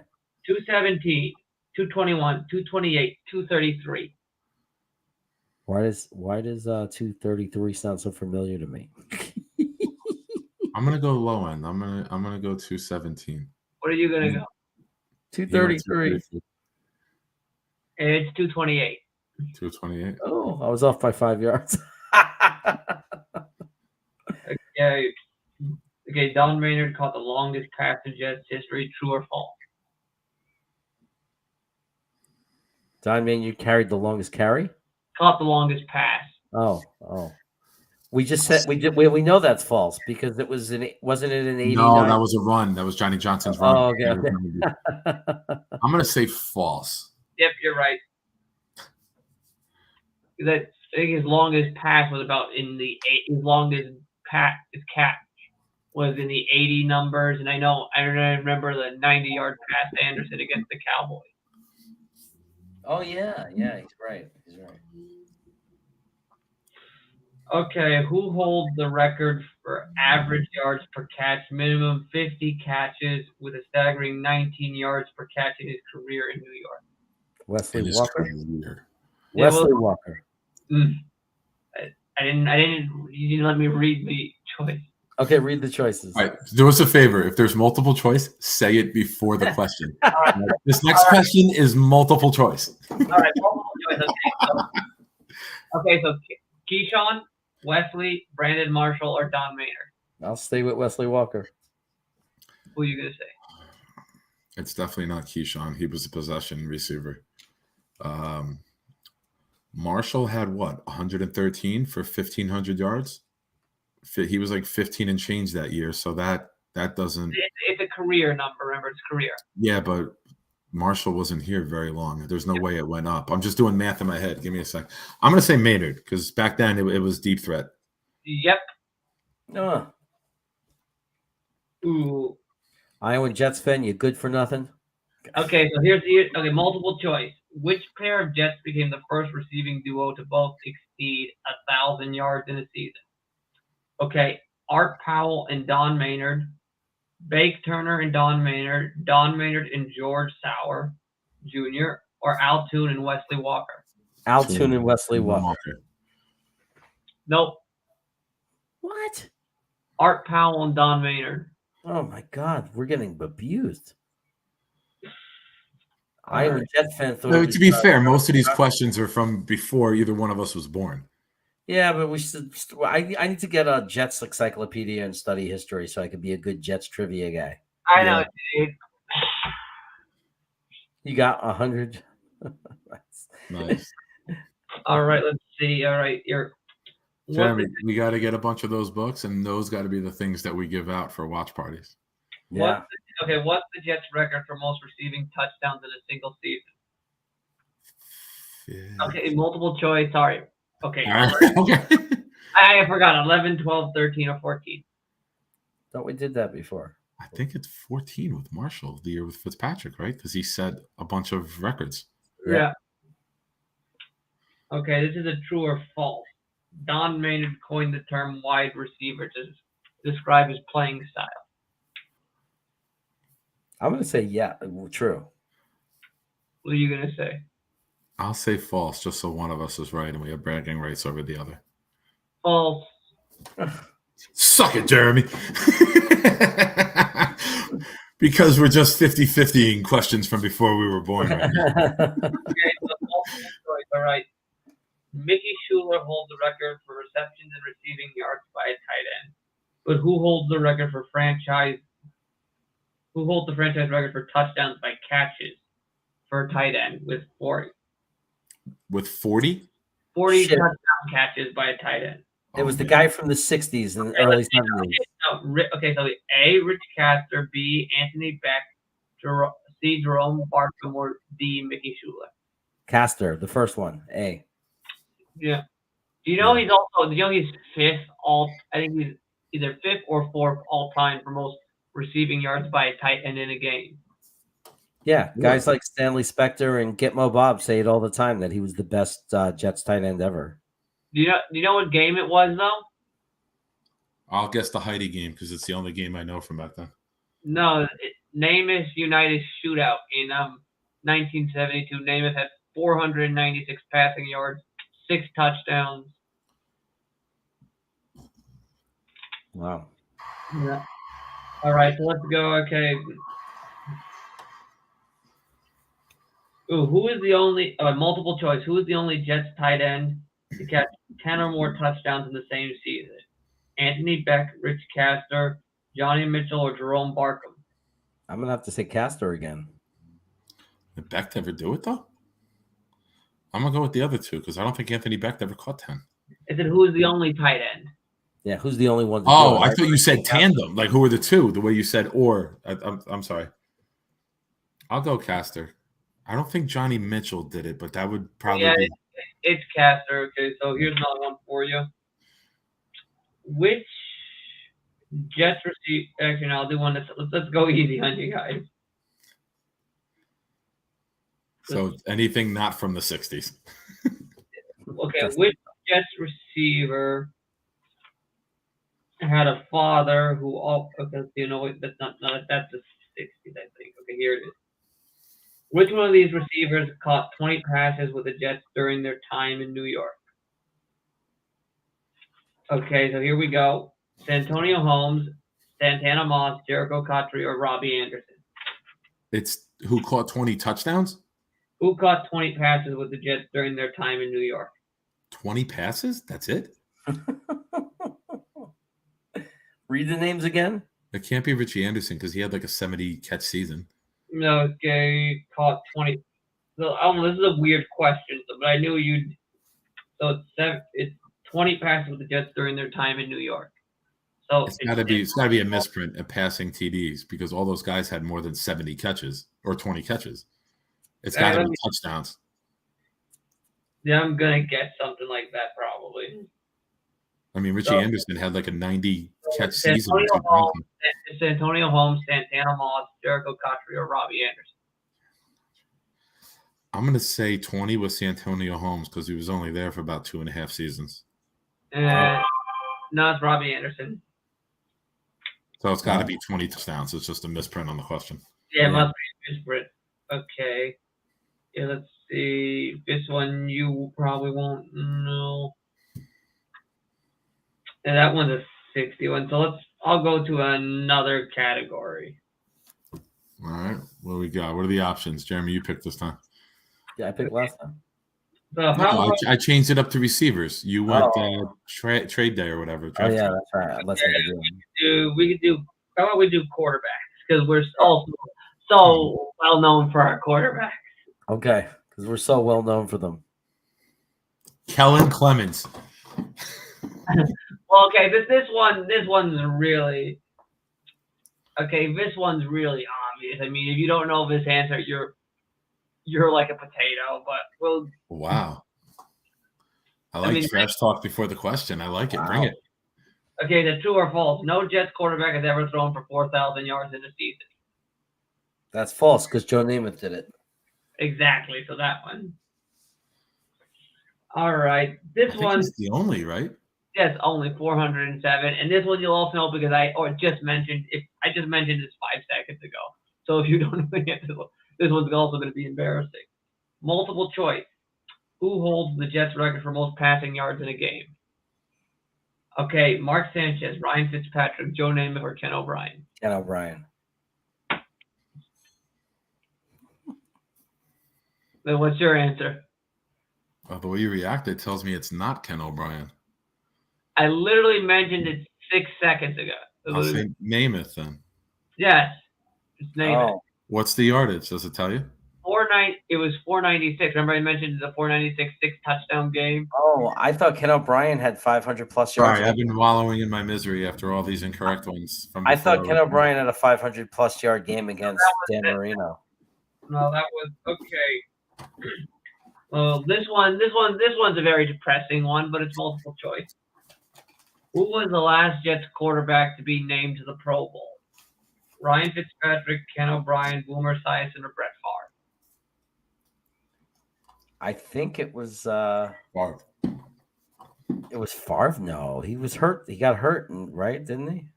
Named or played? Named or played are two different things. Named. Huh. Favre. Okay. Hold on, let me look it up. Watch it be like Vinny from '98. No, you're right. It is Favre. Wow, I didn't realize he got named to the Pro Bowl. Wow. Yeah, Vinny made it too in '98 when he threw for 29 and 7 interceptions. I gotta ask you. All right, I want to ask you this question. Honest opinion. What do you think happens in '98 if Vinny starts the whole season? I still think we make it to where we made it. The only question I would change about '98, we ended up 12-4. We ended up with the second seed. Second seed. Like I said, but is it enough? Is him playing the entire season enough to bump us to 1? No, him playing the entire season isn't enough to make Keith Byers hold on to that fumble before the half. Yeah. That's what changed the season. That was the most important thing.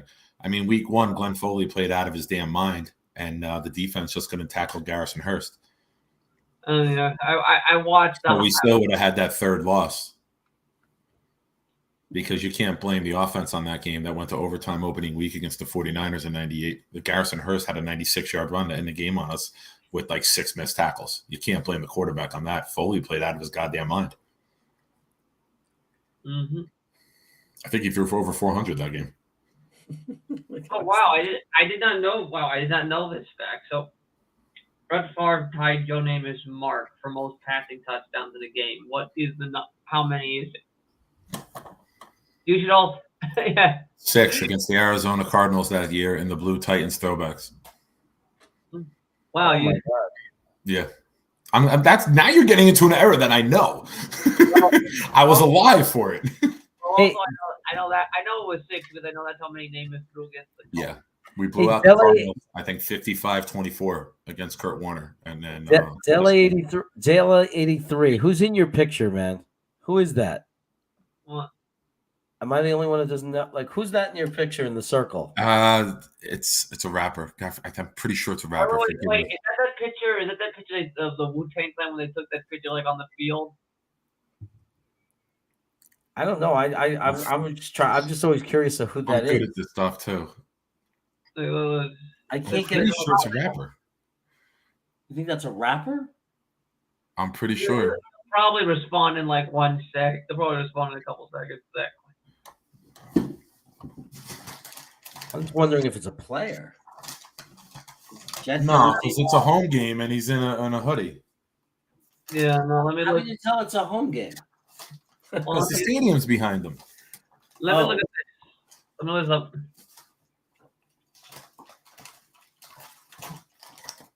Oh, wait, he's saying it. Jada Kiss? Yeah, it's a rapper. Oh, okay. Okay, cool. I knew the face too, and if I wasn't so focused on my damn Zeppelin, I probably would have thought of it. Real 84, what's up? Welcome to the chat. Good to see you. Yeah, see the picture that he's looking at.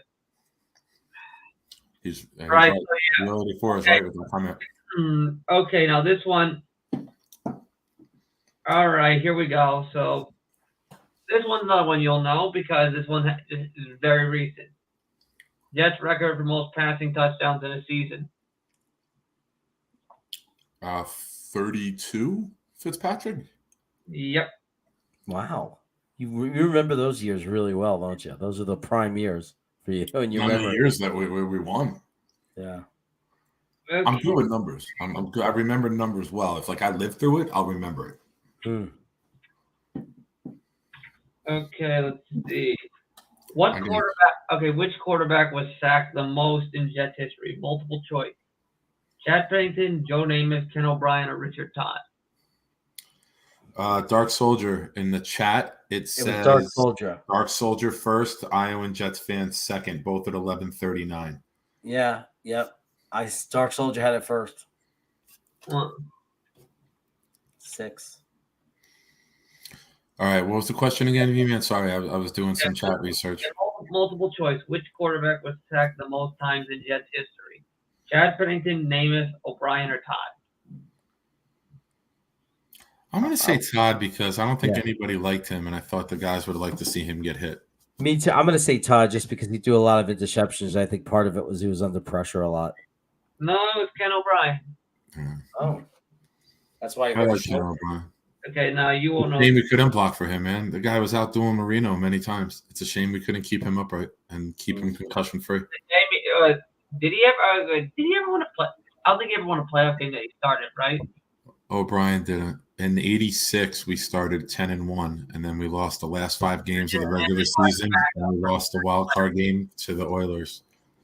But in '86, we were 10-1 to start the season, and then we lost our last 6 games, the last 5 regular, and the wild card against the Houston Oilers. Wasn't that the year they beat Kansas City in the playoffs, and then they had like the Gastineau had that gaff in Cleveland? That may have been '85.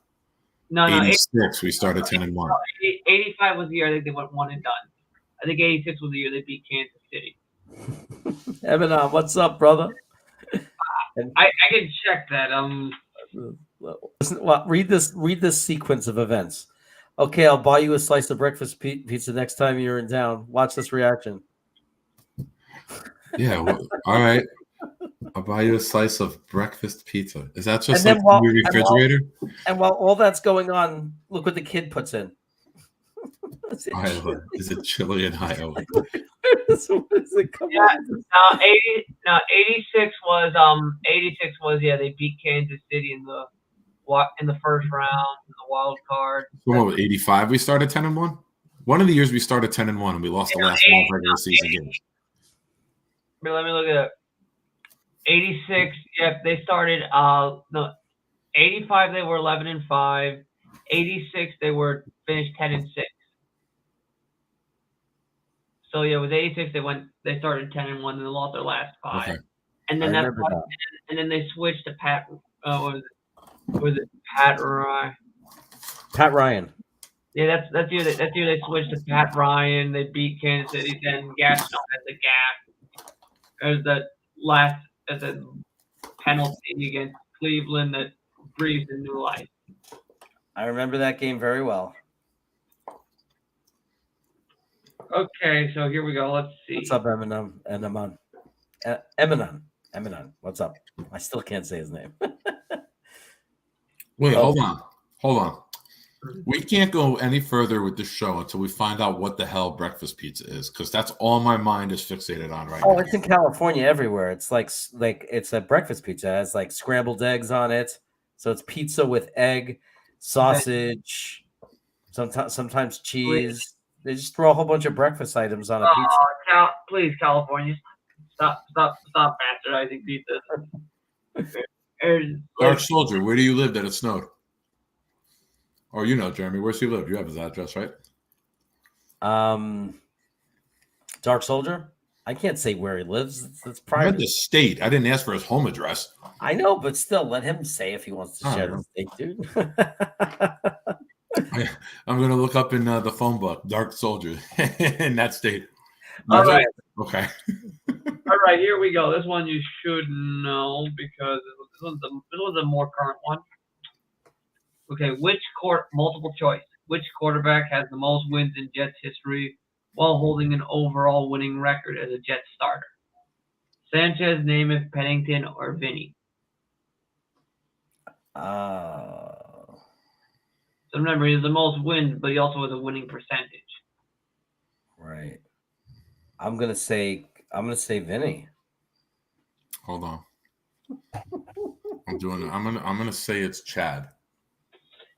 The answer is Vinny. Really? Yeah. Okay. I own you, bitch.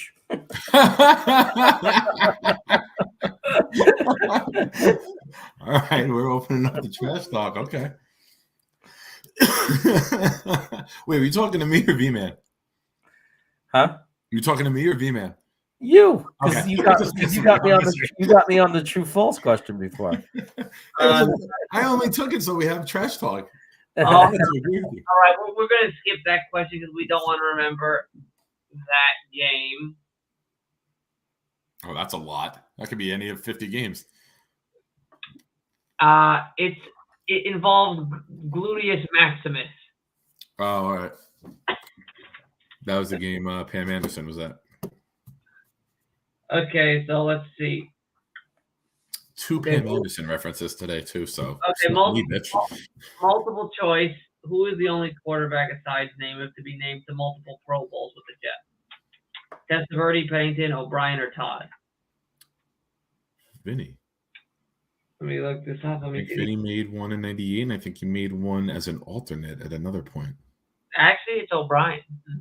All right. I was wrong. I know Vinny made multiple Pro Bowls. I know he made one with Cleveland before us. Well, Okay. Delhi That was the year he threw like 76 yards, and when they used to have like the long toss competition. He could throw the ball forever when he was young. Okay, let's see. Okay, here's one very recent. Let's see if you remember this one. Multiple choice. How many games did Darnold throw over 300 yards in with the Jets? Multiple choice or no? 0, 2, 3, or 4? 3. It's 4. Is it? I only remember 3. I was drinking heavily during those years. The one I remember was the Broncos one. I think that was 3. That was the game he had the run too, where he broke their ankles, right? No. No. Sure? That wasn't the Thursday night game. He threw for 300 against the Broncos, and he broke their ankles on like a 50-yard run. No, it was the 2018. I think it was the 2018 one against the Broncos with Crowell. The game that Isaiah Crowell ran for all those yards? I think that was it, because I remember he had a couple deep shots. We had over 500 yards of offense? Holy crap. The good old days. By the way, I see nothing wrong with taking a in the morning, if I woke up and someone gave me if my wife had a pizza box with a nice crust filled with cheese, eggs, and sausage and bacon and stuff, I wouldn't complain. I wouldn't complain. Bro, you're on a diet right now. You would eat cardboard with sauce and cheese on it if it was presented to you. I don't know. I'm on a freaking diet, so I'm always hungry. I'll eat anything. All right, so here we go. Why don't we do this? Why don't we talk about the secondary? Because and that's somewhere where we actually can talk about some pleasant things. All right. All right. Okay, let's see. Let's pull up the answer sheet first so I can make sure I can give you guys the answers. Who holds the Jets record for most career interceptions? Multiple choice. Bill Bard, Aaron Glenn, Revis, or Victor Green? The first one, just because interceptions were more popular, and that's I'm the gonna- only reason a I'm name gonna- like that is in there. I'm going to say Yeah. Victor Green. Oh, I was wrong. No, you had the first one. You said the first one. Yeah, that's the only reason you put that guy in there with those other options. You got Victor Green, Revis, and Glenn, and then you throw in Bill Burr. Yeah, it's Bill Burr. Or whatever the hell his name was. Okay, true or false? No Jets players had 30 career interceptions with the team. So it's Bill Burr or nobody, because nobody else has 30. Okay, so I'd say true. no, it's false. Give Jeremy a chance to guess too. We got to have our All right, multiple choice. All right. So, what year did safety Danner Paulson set the record for most interceptions in a year with 12? Okay, you got 1969, 1967, 1966, and 1964. 67. I'll go 66. It was 64. We both suck, bitch.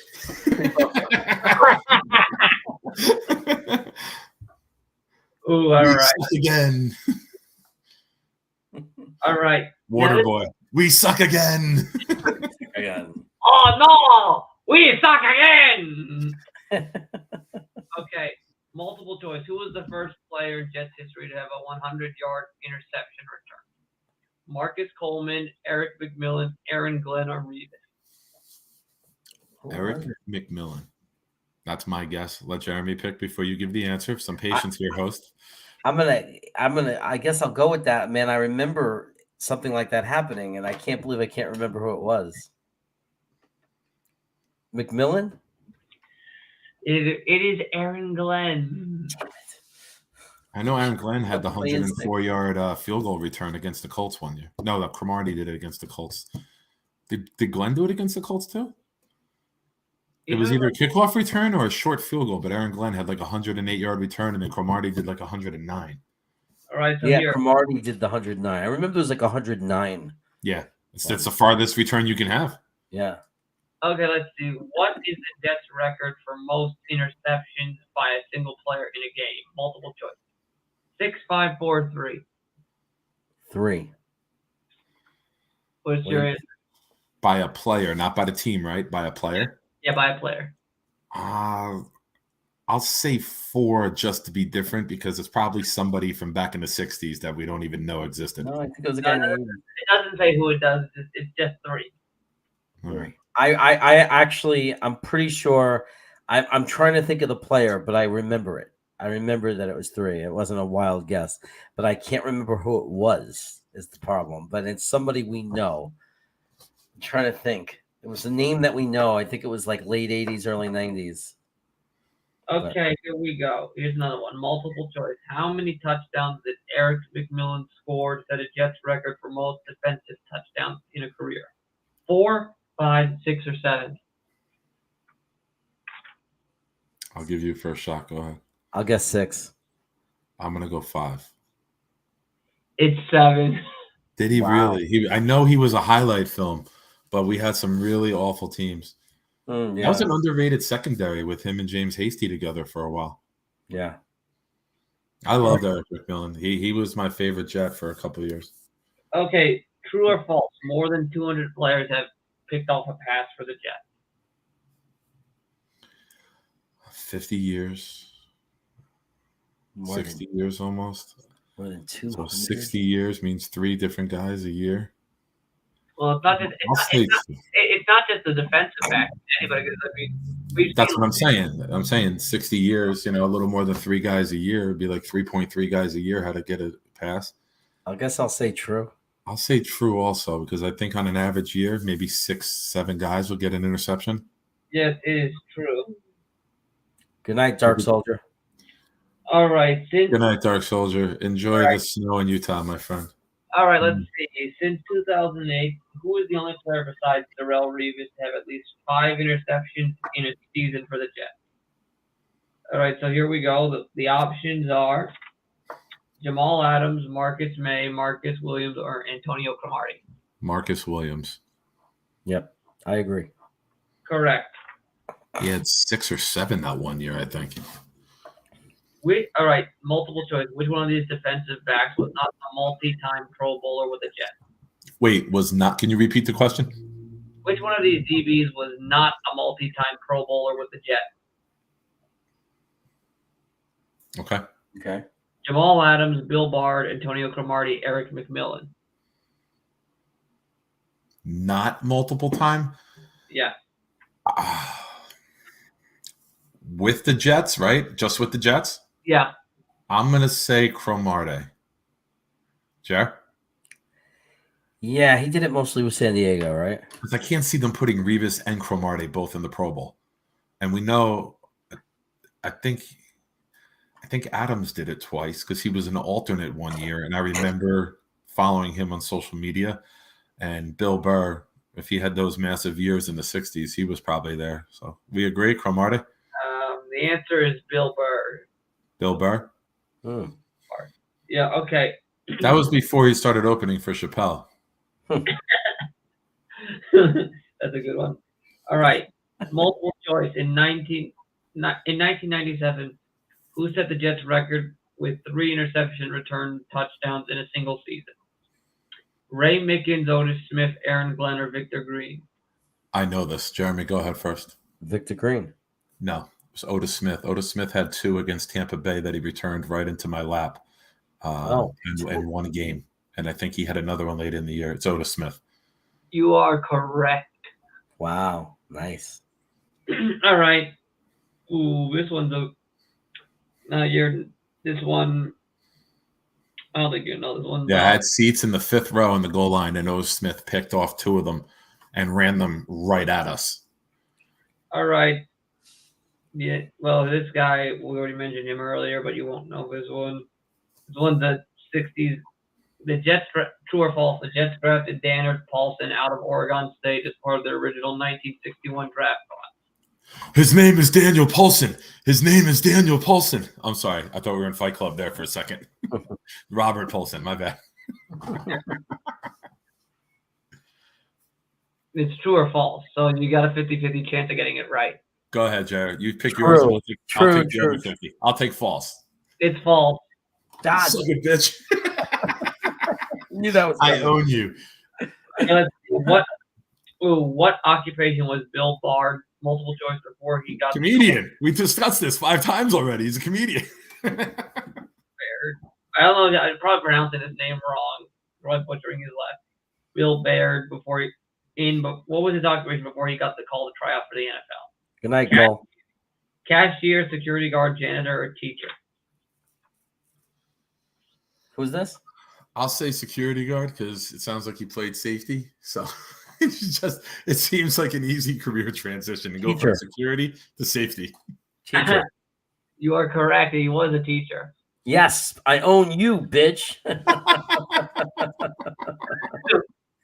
All right, so let's see. All right, now we're taking the shit talk to another level. Just wait till I get the next one. Oh, yeah, I remember this guy. I remember reading about this guy. Okay, Burgess Owens had 20. This one's a weird one. You won't know this answer. I don't even know the answer. And you're reading it. Burgess. All right, pick another one.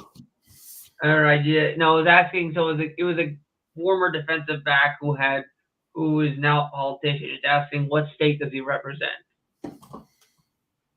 So see, you wouldn't know that answer, so I'm not gonna even bother with it. What state? I'm gonna go with Arkansas. No, I didn't even give you the option. So Burgess Owens had 21 interceptions in 7 seasons as a member of the Jets. In 2020, he was elected to the House of Representatives to represent which state? Utah, New Jersey, Ohio, or Colorado? Hold on one second. Mrs. Crevette, if I beat Jeremy in trivia, you guys are signing over the house to me. So be prepared for that paperwork, okay? Okay. Thank you. Okay, so what state? Utah, New Jersey, Ohio, or Colorado? Ohio. What are you going to say? Colorado. And Aiden Tobin, I'll give you a trivia question you can focus on and answer in the chat. Who was the Jacksonville Jaguars, don't answer it, Nick, first head coach in their history? Okay. I just want to say while Jeremy's talking trash to me, let's all watch him suck on a pickle. The answer is Utah. Utah. It's topical too. We just had Dark Soldier give that answer in the trivia a couple minutes ago. Exactly. Little foreshadowing what we do here. Nathan's in Ohio? Wow. All right, let's see. Multiple choice. Victor Green continued to increase on his interception numbers in 7 straight years. We're topping out at 6 picks in which year? 98, 98, 99, 2000, 2001.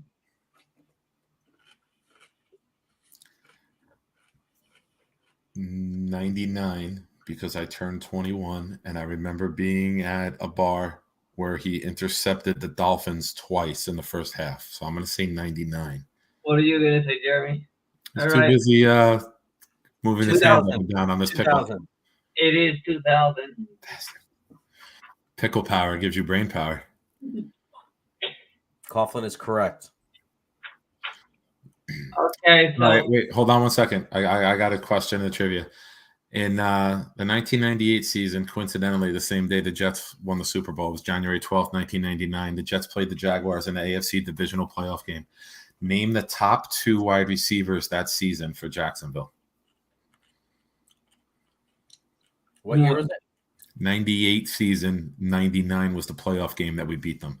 That was the game where Keyshawn ran a touchdown, caught a touchdown, recovered a fumble, and had an interception playing deep safety on like the final offensive play of the game for Jacksonville. Oh, Mark Brunell. I don't remember. Brunell was the quarterback. Fred Taylor was the running back. And they had 2 very good receivers who I think both made the Pro Bowls throughout their year. Anyone know who they are? Oh, I was just watching that game too. Darn it, who was the receivers? Man, I was just watching that game on Green Bee's Patreon. We were watching that game, and oh man. Anybody? Anyone in the trivia? Punch myself when I hear that. Real 84. You have the correct last name, but Rod Smith was on Denver. Oh, Jerry Smith, or what's his name? You got the first initial right. Nope, you got the first initial right. Then who their top 2 receivers were? Who were their top 2 receivers in '98? Jerry Smith. Not Jerry. Not Jerry. Think late night TV show hosts. Johnny Smith. Nope, more John frequently. Smith. Present day. Okay, let's see. Don't look it up. You're looking at the computer. Don't look it up. Ming? No. No, V-Man on the bottom leaned in to read a computer screen.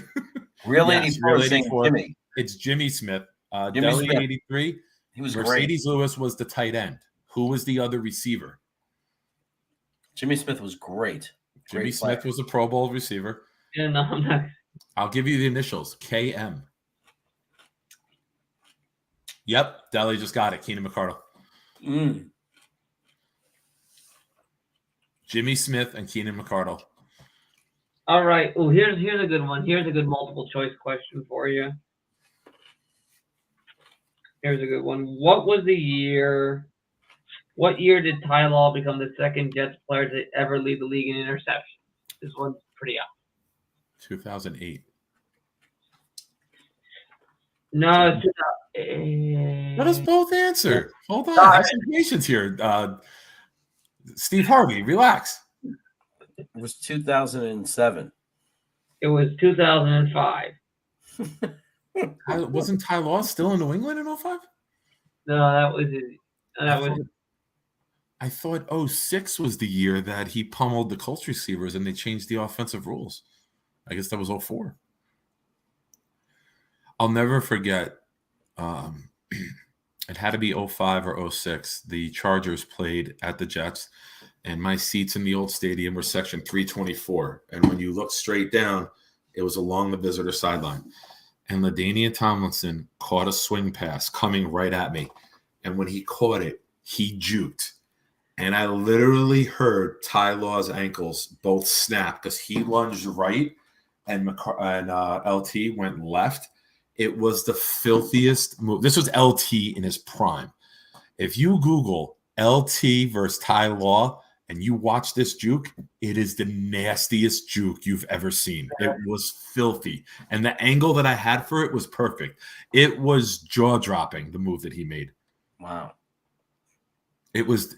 Prime LT's footwork was insane. Okay, so multiple choice. B. In which season did Darrelle Revis not record at least 5 interceptions for the Jets? Okay, 2008, 2009, 2011, and 2015 are your options. 2015. I'm gonna say his rookie year. I'm gonna say 08. No, it's 2011. 11. Wow. Was that the year he tore his ACL? So that was 2012. Okay. So, okay, here's another one. Okay, this one's very, very, okay. I was with you, Iowan. I said the same thing. You know, I forgot what it was like to have a defensive back who gets multiple interceptions. Yeah. It feels like we don't have anybody who's been. It feels that even when we're told it happened, we're like, no, it's possible. We never had good players. No, we're the Jets. No, it's like we've been so long. Yeah. We don't believe our history was good at any point. This is poppycock. Blasphemous. We are miserable. We're miserable scum. We wallow in the filth. Okay, so here we go. Multiple choice. In which year was Revis not first team All-Pro for the Jets? 11, 10, 9, or 8? Not first team All-Pro? Yeah, where he did not make first team All-Pro. Rookie year, he didn't make it. Oh, wait. Yeah, it's 08, but I think he was drafted in 07, wasn't he? No. I thought it was the 07 class. No. I'm pretty sure he was drafted in 07. I'm pretty sure it was 8 because 9 was his second year. Am I wrong? I could be wrong. I could have sworn 08 was his rookie year because 09 was the year he won. Yeah, Revis draft, 2007 NFL draft. Oh, so he was third year the year that he had that incredible year? I thought that was his second year. Yeah, round 1, pick 14. You know what? You're right, because his fourth year would have been the Hard Knocks year that he held out for the second contract. No. And you have to wait till your third year. Let's go eat a god. Wow. Say again? No, let's go eat a goddamn snack. Oh, what do you mean? A Zeppeli? All right, hold on. Well, I just made the donuts, so I already had my goddamn. My favorite restaurant, Little Italy. When you're done with your meal, they used to put out a plate of Zeppeli. I wish I could eat them, but I can't. I get horrible indigestion. I'm diabetic. I shouldn't be eating them, but I'm gonna die happy. No, I don't know. The problem with diabetes, it's not sugar that kills. It's not sugar that gives you diabetes. It's corn syrup. That's the trick. Noted. So if you wanted to prevent diabetes, just try to minimize. If you're gonna eat things with sugar, if you're gonna eat things that are sweet, like eat with sugar. Don't eat corn syrup. That's a true thing. Corn syrup. It just flew out my nose. You're laughing. I took a bite. There's a lump of powder on the top of here. Like I literally did this. I scooped the bottom of the bag, and there was a mountainous pile. And I bit it off. You bit straight. And then I swallowed all the powder. It was like the cinnamon challenge. Like it shot out my nose. Yeah, but no, that's true. Like I was reading, apparently countries that primarily use sugar over corn syrup have a 20% lower rate of diabetes. Hello.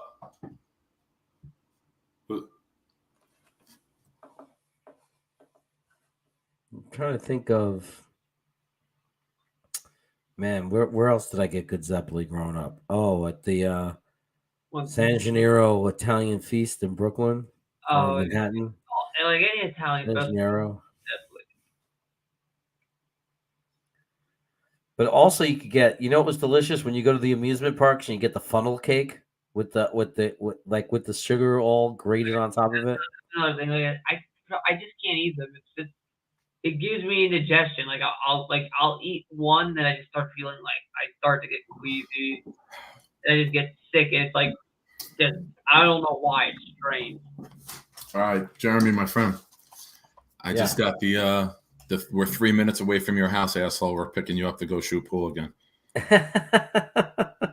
So I want to thank everybody for hanging out. I want to thank V-Man for coming in with the trivia. I want to thank all the new viewers that we have in the chat who are repeatedly showing up. I want to thank all the old-time guys who have been here for a long time supporting Jeremy and everyone else on the channel.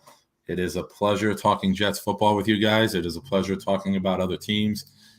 V-Man, mark those chapters. You got to get a little pen and mark the questions that we do. And the goal will be we get every question done in the book eventually. Jeremy, my brother, thank you. It's a pleasure co-hosting Friday Night Hangout with you. And all right, be good, everybody. I miss the days when my friends would just be outside, get in the car like in the middle of the night and go to diners. I'm single, so my one buddy's like 24, and my other buddy I went to high school with, and they live near each other. They became good friends. And since I'm single, like they call, like, "Do you have the kids?" I'm like, "No." They're like, "Then we're fucking picking you up in 5 minutes." The other day, they just knocked on the door. Like, they didn't even call ahead of time on Wednesday night, and they just showed up at the door. I love it. So, Nick, enjoy the strip club. Oh, Eminon, those days are over. Those days are for that's a private discussion. Those stories I could fill up a night with on an adult YouTube channel. But thank you, Jeremy. I love you, buddy. Take care, man. Everyone else, go Jets. And check out Facebook, IOW. I often wonder, IOW, Sports Network. We discuss all sports on there. I do a podcast during the week. If you go to the YouTube, IOW Sports, these guys were both on vacation this week, so I did my full round 1 mock, and I did some bonus picks in early round 2, and tell me what you think. Leave a comment on YouTube. Ask to join the sports group. You can hit me up at Nick Shine Jr. on Facebook, and if I see any of you guys pop in with requests tonight, I'll add you to my Proud New York Jets fans group and to the IOW Sports Network, and that's it. Thank you, sir. We will talk over the weekend. Take care, brother. Enjoy. Be good. V-Man, thank you. Thank you. It was fun having you join in. Put the goddamn guitar away and stick with trivia. No. They want to see the guitar. They want to see it. All right. Later, guys. Later. No, I probably gotta go. I got my knucklehead dog. Probably want to get some shut eye. So what's your verdict on the Pink Floyd song? Do you like it? What? The new Pink Floyd song. I do. I like it. I like it's a good cause. Yeah. Dele 83 is just dying to hear you play that thing, man. All right. Let me just. I got better adjust this amp and put it on low settings so I don't wake up the whole neighborhood.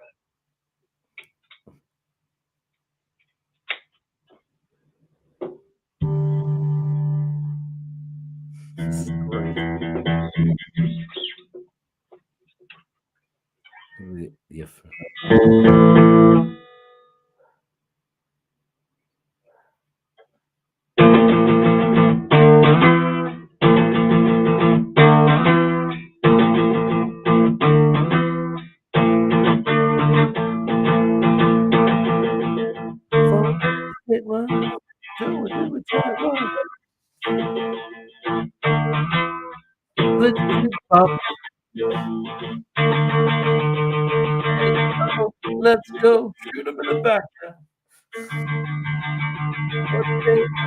I don't know. They're all revved up and ready to go. You like the Ramones, huh? Cool, man. On that note.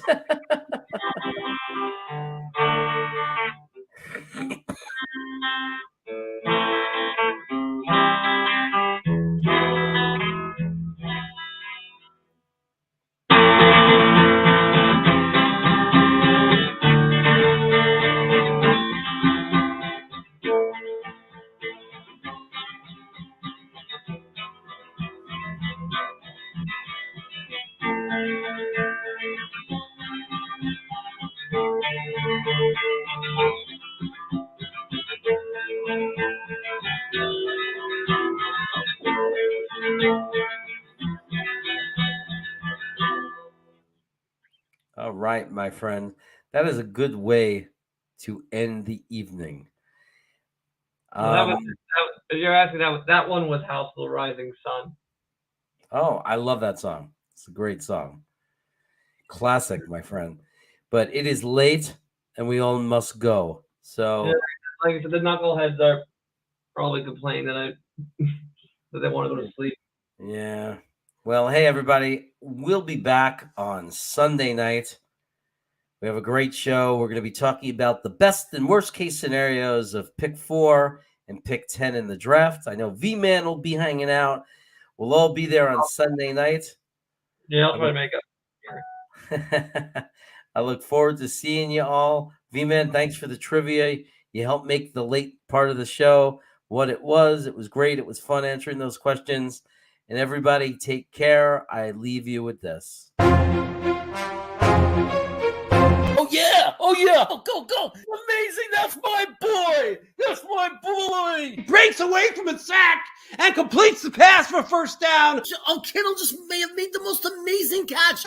He fights for the first down and gets out of bounds too. It's no good. Overtime. Oh, what a catch. How do you drop that? What are you, Jamal Adams? Touchdown. This is a touchdown all the way. He reached over the pylon. San Francisco beat Cincinnati.